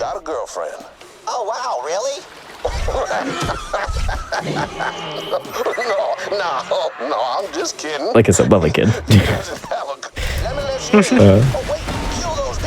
So, a little bit more mobbing to save this guy, but nothing too major. And Sancho actually isn't... He moved immediately? Holy. He never does. None of the NPCs do this. So like I said, the last area was the last area that we're gonna get weapons in world that are on level that we can actually use in the run. These are level 19. We do not hit level 19 in this run. So anything we get from this point on is just gonna be something we get from a vendor. Thanks again for helping me out with that dumb family stuff. See you later, Vault Hunter. Farewell, traveler. Next scientist coming up, probably my favorite, is Dr. Torres. I don't know why, I just think he's really wacky and funny. I'm sure no one else shares my sentiment, but I kind of like him. I also like the soup kid. I think so. I think when Shock and I were running, we had a thing that we called Soup Kid Skip, which is just getting the dialogue fast enough. Yeah, the door that we opened to get the Soup Kid picture, it's supposed to like scan you, but instead of scanning, you just hit it twice and it opens. Top-notch security that Hyperion has here. So we need to get this guy's teddy bear, and we're supposed to go all the way around over there. That's not fun. Like I said, walls are suggestions.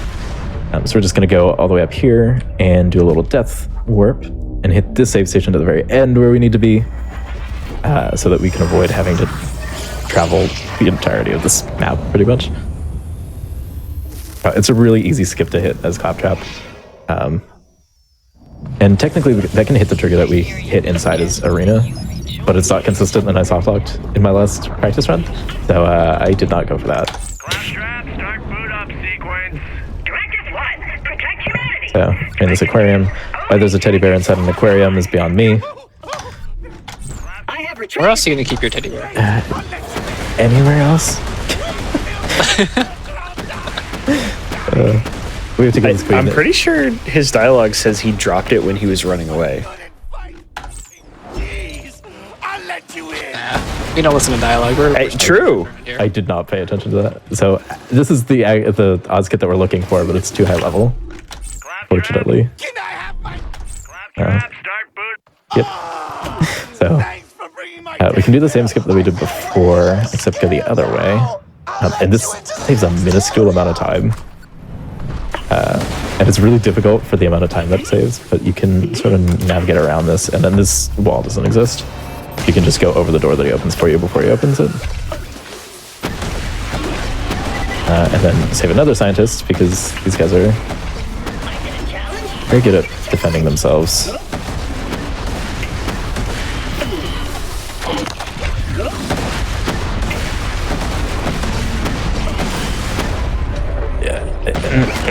That's a wall. That's a wall. I guess I'm really good at defending myself too. So this is the last guy, and we can just sequence skip his. That's not where I wanted an axe. I'll take the axe because the area is almost done, and I'm going to save it soon. But I have to wait for this to finish before I can finish this next area. So this guy lost his key card. We have to get it for him. Shocking development compared to any of the other scientists. And we have to save him. We just have to figure. Actually, the dialogue here that we skipped is really funny. Because he didn't get a degree in like holding onto your keys or something. Yeah, his college didn't offer that major. Yeah. So this is one of the other side effects, I guess, of infinite ammo is Jacob shotguns. They're much more prevalent in BL2 just because of how easy it is to get infinite ammo, and because we're not on scroll jump for bunny hops. Jacob's shotguns have the property that they fire as fast as you can pull the trigger, that are usually hindered by the fact that you have to reload them after 1 or 2 shots. But if we have infinite ammo, then we just fire them infinitely, and if we bind shoot to scroll, then we can do this. There we are.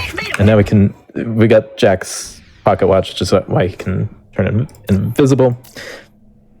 And then we save quit and take it back to Jack. Just because of scroll jumping is really, really strong. So because of that, scroll shooting is much less strong, which is why launchers are the second best alternative to Jacob shotguns. So for the reason why we use those in this game compared to in Borderlands 2. So the echo skipping that we do doesn't just work with the echo in our backpack. The world has these in-world echoes for just kind of lore throughout the area.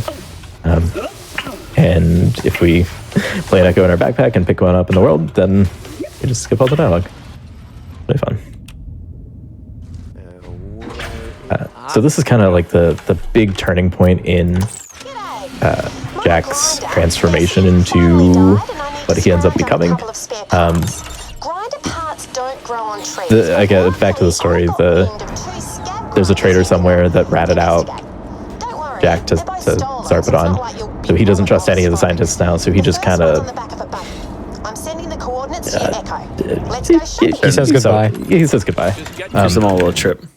Yeah, like a lot of dialogue that happens, but because we put a quest, it just skipped all the dialogue, and that quest is the perfect amount of time for it to just skip everything. Shoot, I was going to tell a funny story during that, but that was way faster than I thought. I mean, you can still tell it. Oh, is it Jack's daughter? Yeah, I was going to say, do you know who the picture is on the desk? The desk that I totally looked at? Yeah. Yeah. Yeah, that's Angel. Yeah. Do you want to know how long it took me to realize that? From running this game? It took me a year of running this game. And Did you know that Claptrap's a robot? I knew someone was going to say it. Wait, I said that earlier. Yeah. You missed it. You weren't paying attention. Yeah, that is actually true. Claptrap does take more damage from corrosive because he's a robot. Anyways, so this is kind of an annoying section in the run. This is the part where we kind of stop save quitting, or start to stop save quitting. Actually, 5 axes, which is remarkable. So we want to stock up on axes for the rest of the run. And for whatever reason, spawning at an area travel like this and running our action skill almost immediately after we spawn in almost guarantees us getting an axe, which is really, really good when your RNG sucks. So this is our axe farming section, where we need 8 axes for the rest of the run, and that was the eighth axe I have. So we can move on without having to spend too much time getting axes. So this is the Veins of Helios. Casually, it sucks as an area. It's a massive, massive area with a lot of jump pads, a lot of different paths you can take. It was a nightmare for me traversing the first time I played through this. But because we're speedrunners, we know that they're out to take through this. So it's actually a really, really cool area because of that. We're going to set up our glitches here. Down ourselves immediately. As one does. As a RNG minute. Totally. Angry bastards really dig eating people. Keep your distance. There's a cool grenade jump that we can get, but I ran out of grenades and didn't pick any, so picking any up's fine. I can buy some here, but there's a cool way that you can get through that if you have nades. Check these vendors. We still have a really low level shield. 1 turtle, we'll take it. Still the level 8 one, so let's get a bit of an upgrade. So we go through this initial airlock area, and it just opens up. This entire area is part of the Veins of Helios here, which I could not tell you how to go to any. There's a badass challenge for using every single jump pad in this area, and I could not tell you where all of them are. But that's because we just need to take one direct route through here. We'll see if I got enough. I think I got the height here. I didn't quite get the height. That sucks. Oh well.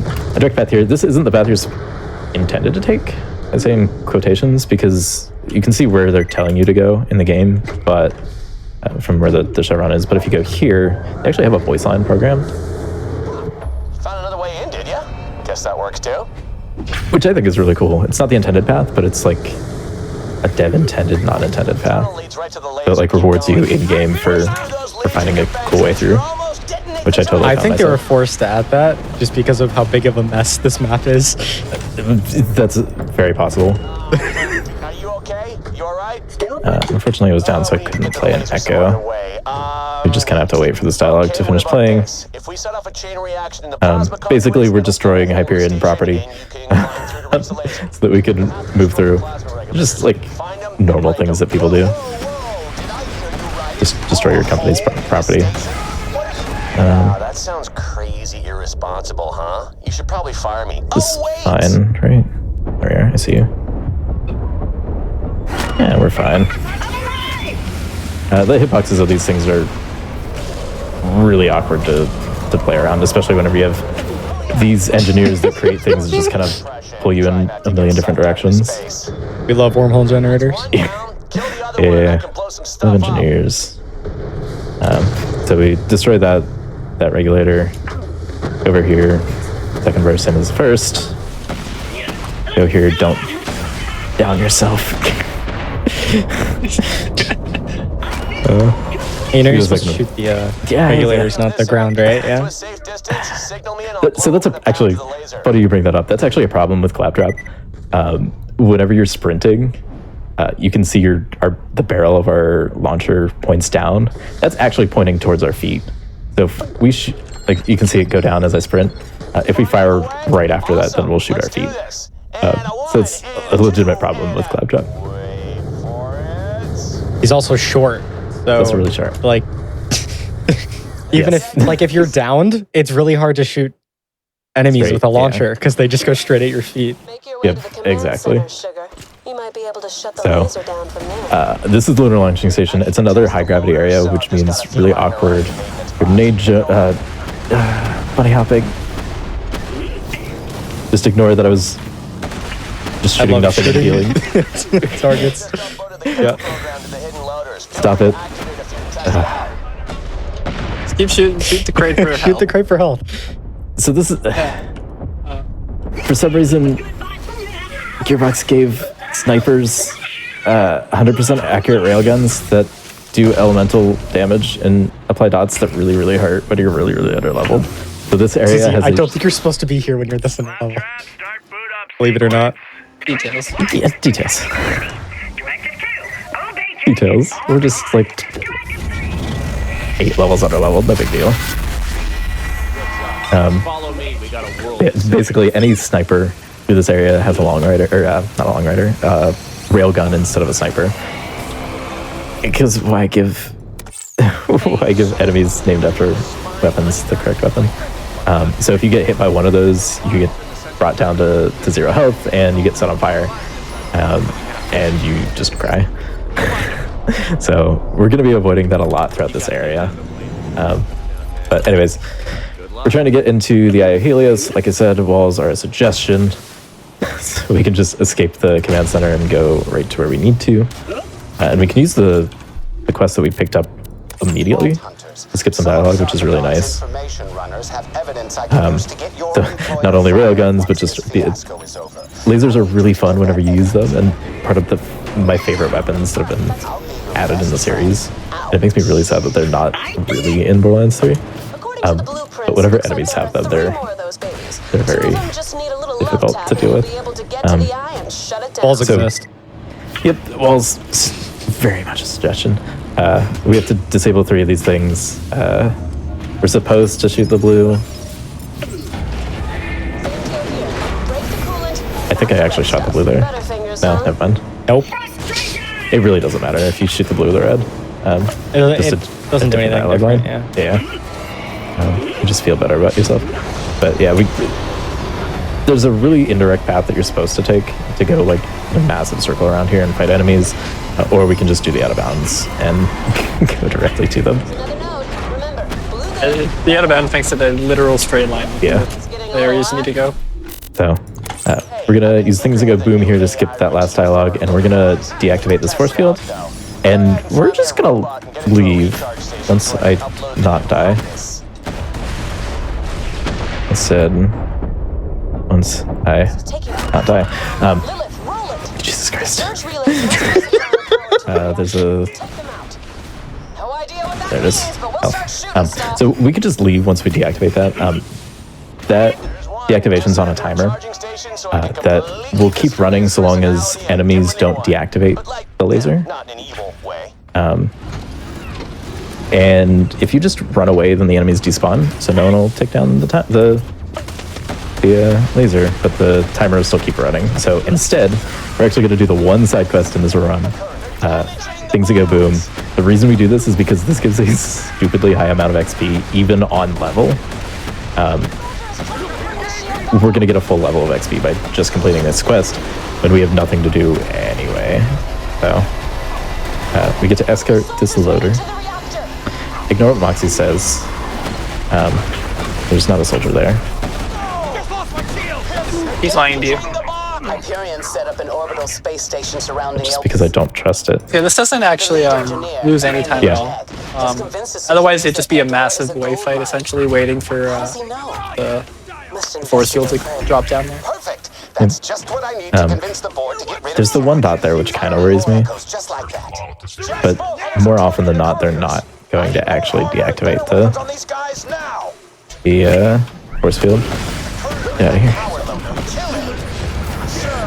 Alright, so yeah, we get to escort this guy over here, and then we have to protect it. Protect the spot, and we can't leave this area once he starts, otherwise the quest fails. And we do not want the quest to fail, because we want a whole level of XP from doing this. I'm gonna... I don't have scroll shoot, but I can click. He's a really big hit spot. This is a completely different side quest that we're not actually going to complete because it doesn't really save time.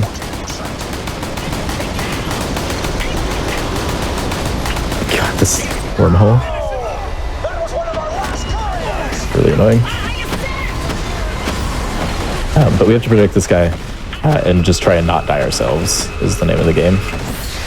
Which is surprisingly more difficult than you'd think. It's almost like you're 10 levels under. I got nothing. We're closer to like 7 or 8. It's not quite 10. Something will have to be done. It is clear that this man is well funded. She forgot. I can just hide from these enemies too. Once this dude finishes, then we can die. So we just have to survive for long enough for him to do his upgrade. Again, in terms of backstory for BL2, this is providing the origin of the exploders, the exploders.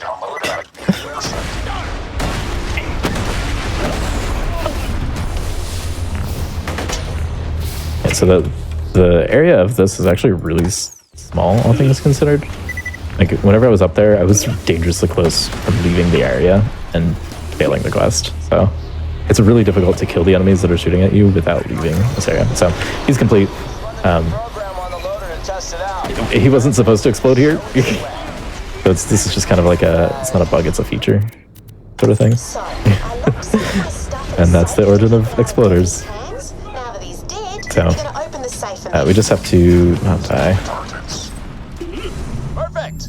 Turn all these guys into exploders. We'll do that if you just activate them.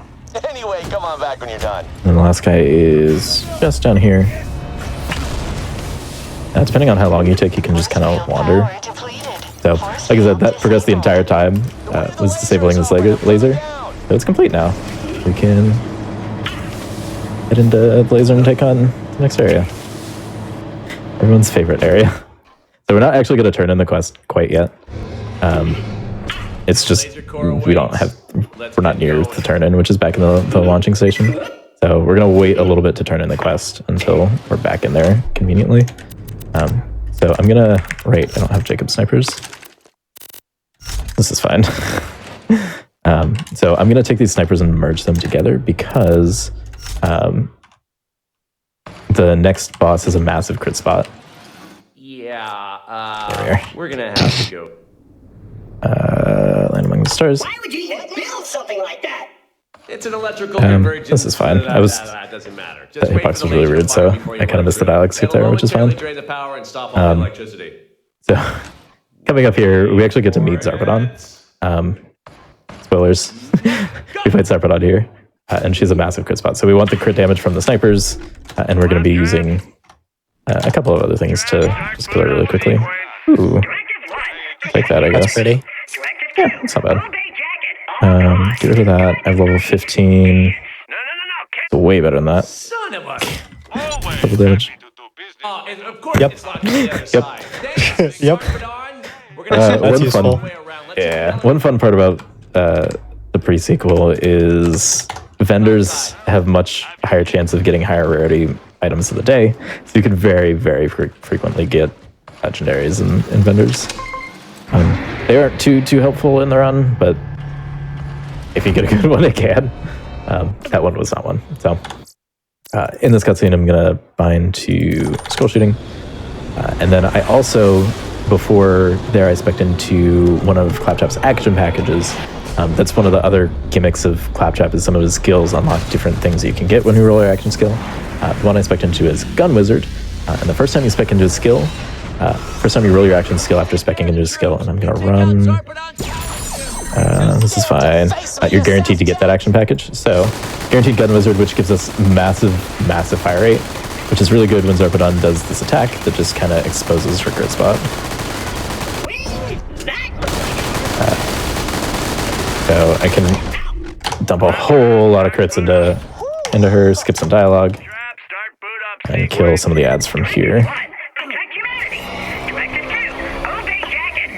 Last one. There you go. So, that was Zarpedon's power suit. Spoiler alert again, I guess. I'm actually going to spec into that just for a little bit more crit. She's still alive, so this is the second phase of the boss. The main antagonist of the game. And yeah. Very interesting look for her.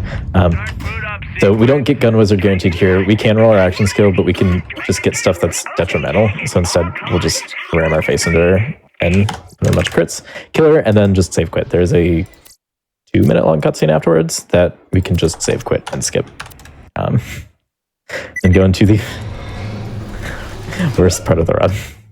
The best grenade jump in the entire game.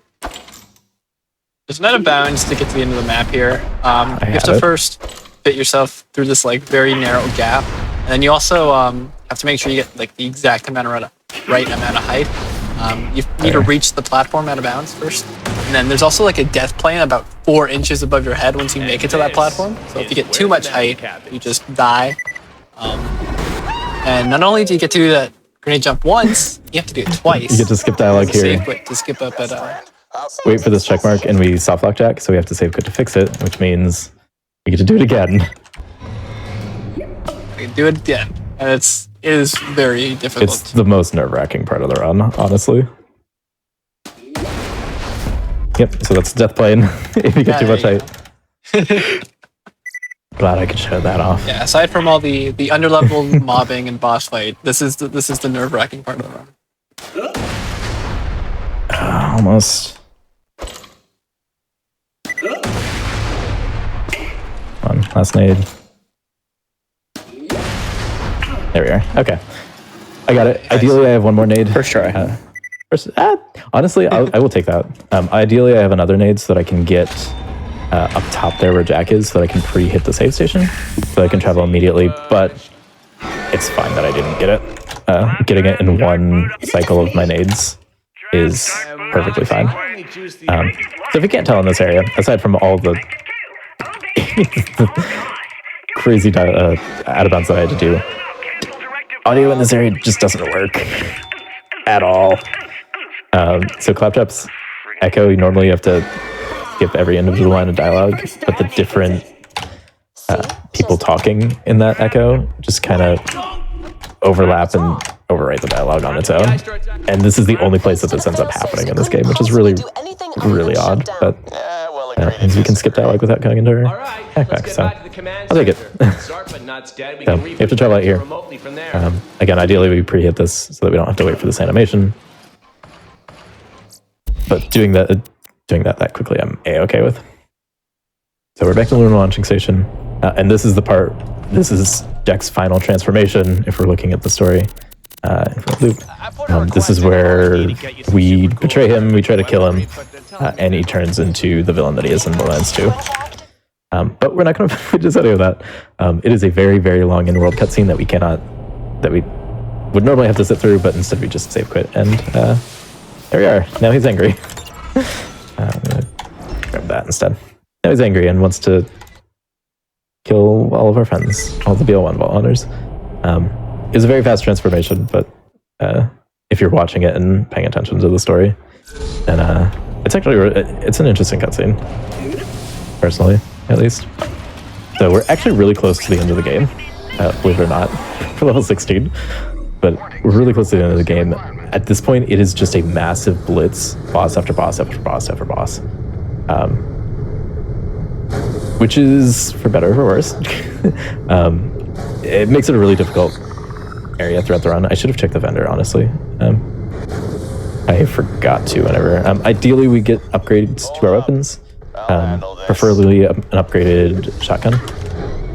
But we will take whatever we get. 2 mag. Let's go. Also, at this point, you've hit level 16. Actually, I'm not going to set this up. Access to the Vibra Pulse. So the Vibra Pulse, the gun you get guaranteed every run. You get it about halfway through. And basically, it has this effect where it's a laser beam gun that you kind of shoot at someone, and then it has a chance to like chain another enemy. But if you swap away and swap back to the gun while you're holding it, it'll like stack the damage that chain can do. This will eventually end up doing, that's a quad. This will eventually end up doing like unbelievable amount of damage. The initial, like whoever you're shooting it at won't take a lot of damage. Whoever it chains to off of that first enemy, it'll end up doing a lot of damage to them. One bad thing is it also kind of stacks like the audio effect this has. So it does get pretty loud. That's it's not like a Yeah, there's some real cool audio coming up, but I assume ZZ has his settings set properly to not have the real cool audio happen. Right, yeah. ZZ definitely lowers his volume. Yep. Yeah. So while all that was being explained, we did another death fling that we did way back in Crisis Scar, which is a really fun death fling. You just fly across the end of the map, the entirety of the map. You hit every trigger that you need to, including the cutscene trigger, including the save station, which is right next to the next area we need to go to. So it's a really fun one, and it's actually fairly easy compared to the Crisis Scar one. We love Cryo. Should be fine. You can't really hear it yet because I haven't stacked enough, but Wormhole and Cryo. Backwards. We joke about negative speed. This is actually negative speed. That was negative speed. Yeah, so any chance I have free time, I'm going to be swapping back and forth to stack these chains. So is Virago Solitude. Message here. We're going to be stacking these chains so that we can try and do as much damage as possible. It's going to be imperative for killing the final boss really quickly, which is why we're stacking it for as much as we can. So before we get there, though, we have the next boss. For whatever reason, Gearbox felt the need to have a flying boss that drops the Shan, akin to Borderlands 2. So here's Bunker 2.0, basically. This is why we would prefer to get an upgrade to our shotgun. Unfortunately, we only have a level 11 one, which isn't the best, all things considered, so this might be a bit of a slow kill. But he has massive crit spots, so you can just kind of fire in his general direction with all the snipers merged. Hang on, technical difficulties. But he just kind of like flies around. The enemies around here are generally more of a threat to you than RK5 is himself. You do enough damage in his first phase that he just never drops down to try and kill you or attack you. So it's just a matter of, can you kill him while he's flying around? I love the aim down sights here. Yep. So you can more easily see your target. Yep. I mean, aiming down sights improves with your accuracy, which is why yeah, but like... but like, you just kind of have to guess where he is. It's really fun. That should be enough damage. I think. I hope. You should be fine. Yeah, it'll be good. Yeah. So now that we're done with that, so you can start to hear the dialogue get really loud from the vibrapulse. Give us a little taster there, huh? Yep, just a little taste of it. It'll get much worse. Yes, this is good. Yep. There we go. There it is. Yeah. So that wasn't too terrible considering I only have one Jacob sniper and a really bad shotgun, all things considered. So we finished that, and now we're just directly into the Heroes Pass segment. Tekka's Ribs, really difficult area. A lot of enemies with rail guns that do a lot of damage. So we just try to stay alive as best as possible. There's some really fun routes through here. There's one cycle that I'm going to try and hit. It saves a good amount of time if I hit it. So we want to get up there, but there's a trigger we have to hit down here, which ideally I land on this and hit it, but unfortunately it was a little too slow. So we have to hit this and just wait for something to bring us up to the top. And then, as we've said, throughout the entirety of this run, walls are very much a suggestion. We just jump in this general direction, and we're out of bounds. There is a death plane here. This line right there is a death plane, so we take a bit of a wider path to avoid that. And then this wall right here. Also, if you look up right now, you can see Mario. The Mario Easter egg that they put in. You teleport to it, just kind of sitting out of bounds there. Yep, really fun. But that wall definitely exists. That out of bounds is actually a lot harder than Susie made it look. It's like actually pretty precise. Unless it's not, and Shock was lying to me the whole time about it being hard, and he just died a bunch. It's Well, difficult. it's not hard. You just need to know where to Yeah. go. A lot of the Otherwise, you a lot of the die. out of bounds are much easier on host because you have directional boosting. That's it. So like, I can just skip all these steps and jump all the way to the top. That's Thanks for that. Oh man. Everybody awake now? Yeah. I hope nobody's watching this to sleep. Don't worry. My eyes might be open, but my ears don't exist anymore. Might be good to turn the game audio down on the stream. Nah, turn it up. It might be good to turn your. you can stop Viperpulse from happening. It's true. Yeah, you turn shouldn't off do that. one of the audio It's part of the settings. experience. It's part of the experience. We're actually almost at the end of the run. So this is the second cutscene, just like the one way back at the start of the run. I again can't exit it. This only plays in normal mode. This doesn't play in True Vault Hunter mode or UVHM. Can't exit it. If you alt F4, you have to watch it anyway. Really, really baffling. And it plays right after the other one, like I said before, if you import save data. So this is Elsevier.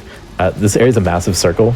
So instead of going around in a massive circle, we're just going to jump to the end. That is a really easy out of bounds to get. You just have to time your double jump at the right time, and it's pretty easy. So this is a mini boss, I guess. It has a cutscene, so I guess it's a type of boss. And I'm gonna save people's ears. You're supposed to kill with the Viper Pulse, but I'm gonna save people's ears and just shotgun instead. It's unbelievable. Your shotgun's really bad too. Details. Not like I have a really good railgun or anything. Yeah, no, it's not like this would literally be just one shot, one blast of the eardrums. No, instead we get to hear Coach Gun. Not even Coach Gun. You get the ball gun. The RK5 fight was faster than this. Hey.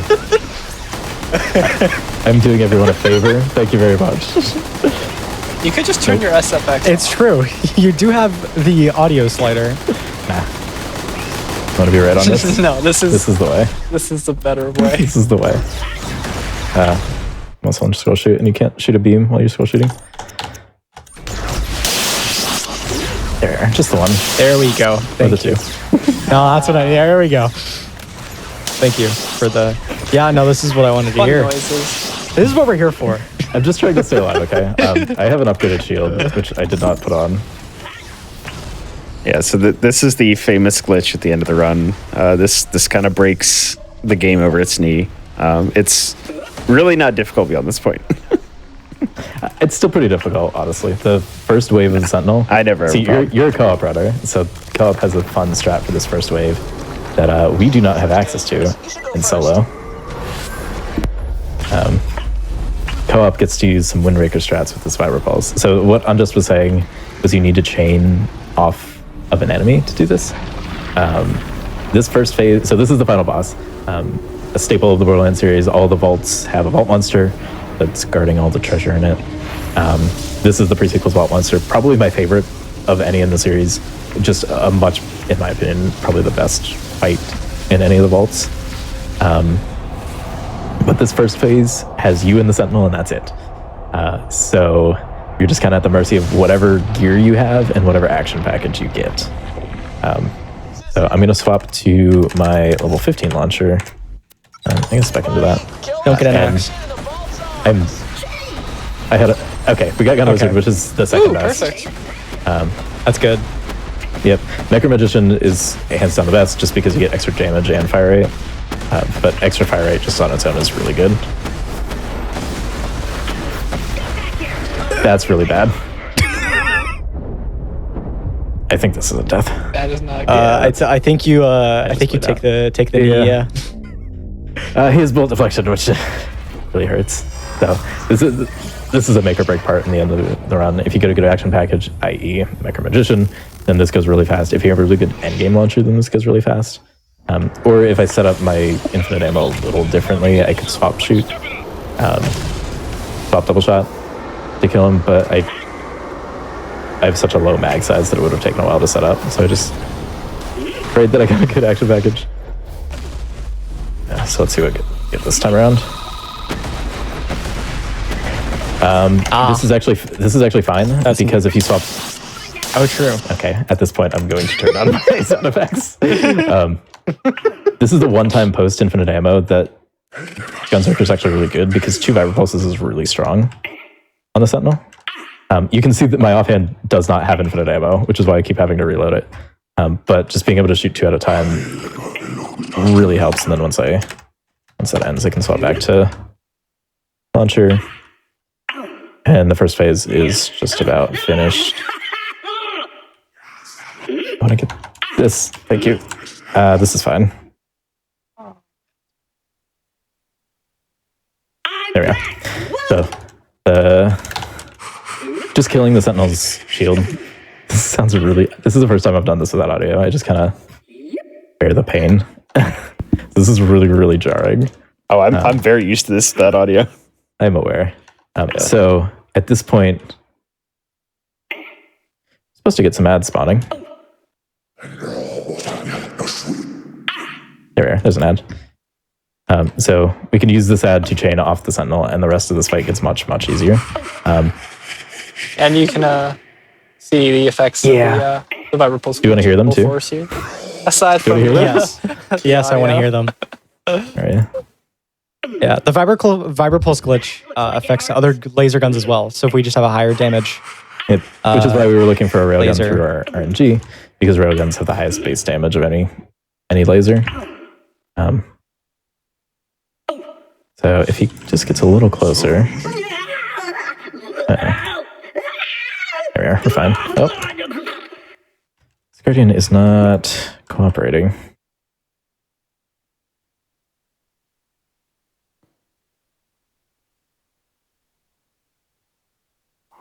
There we are. Oh, there we are. Okay, so that's the first phase of the Sentinel down.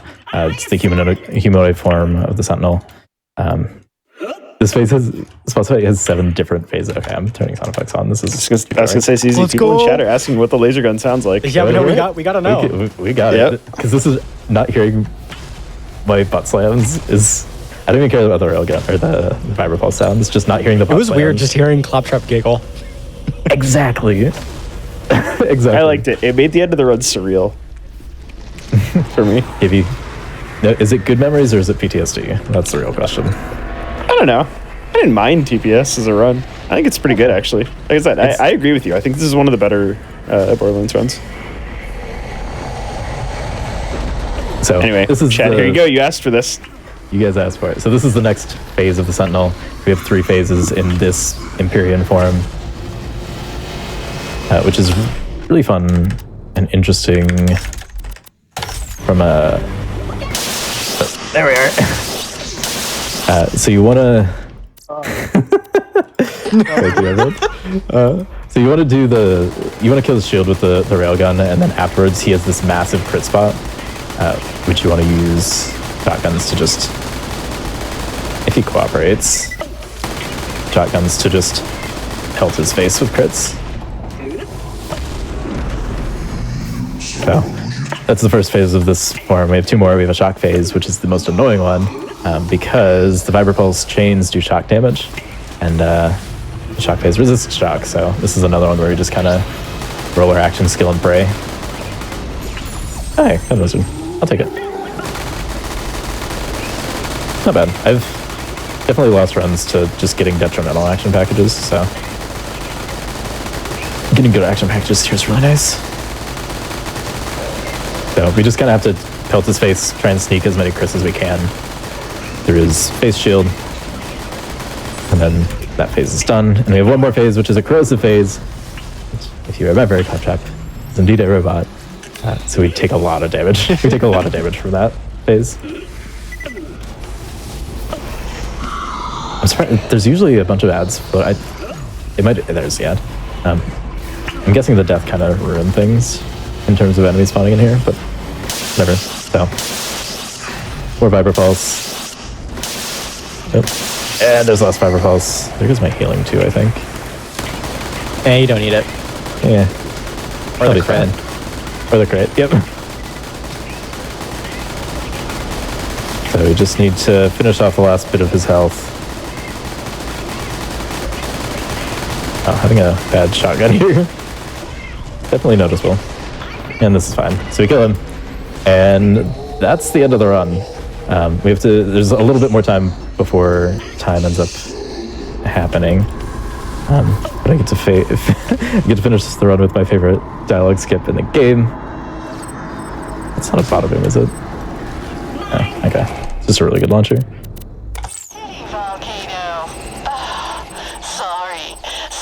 And time. Big bastard, wasn't he? Nicely done.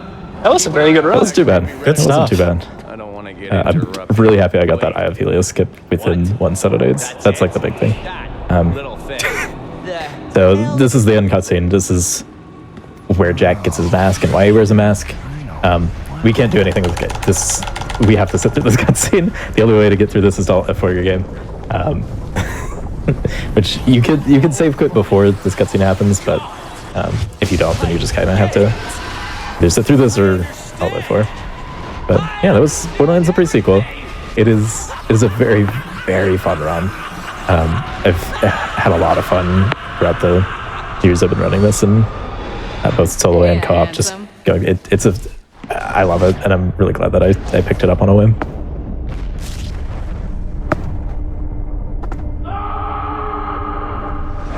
Yeah. If you're interested in learning this and you enjoyed what you saw here, just ignore the vibro pulse at the end. But if you enjoyed what you saw, we have a tutorial for this that I created a little bit ago. It should be on the speedrun.com page, speedrun.com/TPS. There's a whole video tutorial that goes in depth with all the glitches that I do, all the skips. There are a good amount of resources for the pre-sequel in picking up this game. So if you're interested, head on over there and pick up this run. There are not enough people that run this, and I really want to see more people take this on because it's really, really fun. Some of my favorite movement, like I've said, in the series. We also have a Discord channel. If anyone just wants to join that, feel free to ask questions. There's a bunch of people on there that love to help. Also on the speedrun.com page. That's about all I have. We can sit through this cutscene if we want to. But up to you if you got any more shout outs. Otherwise, yeah, nothing that I can think of. Thanks to Sep and Unjust for joining, even if it's been a while since y'all have run this. But it's always great having you guys on. Kill her. You did a good job. Amazing job. Good stuff. Thanks everyone for having me as well. Thank you. Almost exactly a year ago. Yeah, thank you for coming back for the year anniversary. Yeah, so, not a problem. But next year we get you to run Borderlands 3, right? I am not the one in this channel that would run Borderlands 3. That's true. All right, Wonderlands, got it. Borderlands 1? Enhance? Yeah. All right, well, yeah, thank you, ZZ, for coming on and doing the run. Thank you to Unjust and Decep. ZZ Rules 21. Go follow him if you really like Borderlands runs. Decepix_. Go follow him if you really like Borderlands runs. Unjust Action. Go follow him if you really like Borderlands runs. Like, they are the three of the most prolific runners right now, alongside many others who I will not name because I will forget someone and then I'll seem like a bad person. But yeah, there's a ton of people doing Borderlands stuff right now, so it's a really good time to be a Borderlands runner. So if you're interested in that, check it out. I'm biased. I came from a lot of the Borderlands community, so I'm definitely. I really love the communities. I think they're a lot of fun and a lot of fun to do things with. But that's the end for tonight. That's our show. If you enjoyed this run, check us out on YouTube, youtube.com/gamesdonequick for this, the RNG showcase beforehand, right before of Kingdom Hearts 2. And if you're watching this on YouTube and you want to check us out live, twitch.tv/gamesdonequick at weeknights at 7 p.m. Eastern and weekends at 1 p.m. Eastern. And that's all for now. Come back tomorrow for Mercy Kill, followed by Never Before Seen, starting at 7 p.m. Eastern. And we'll see you then.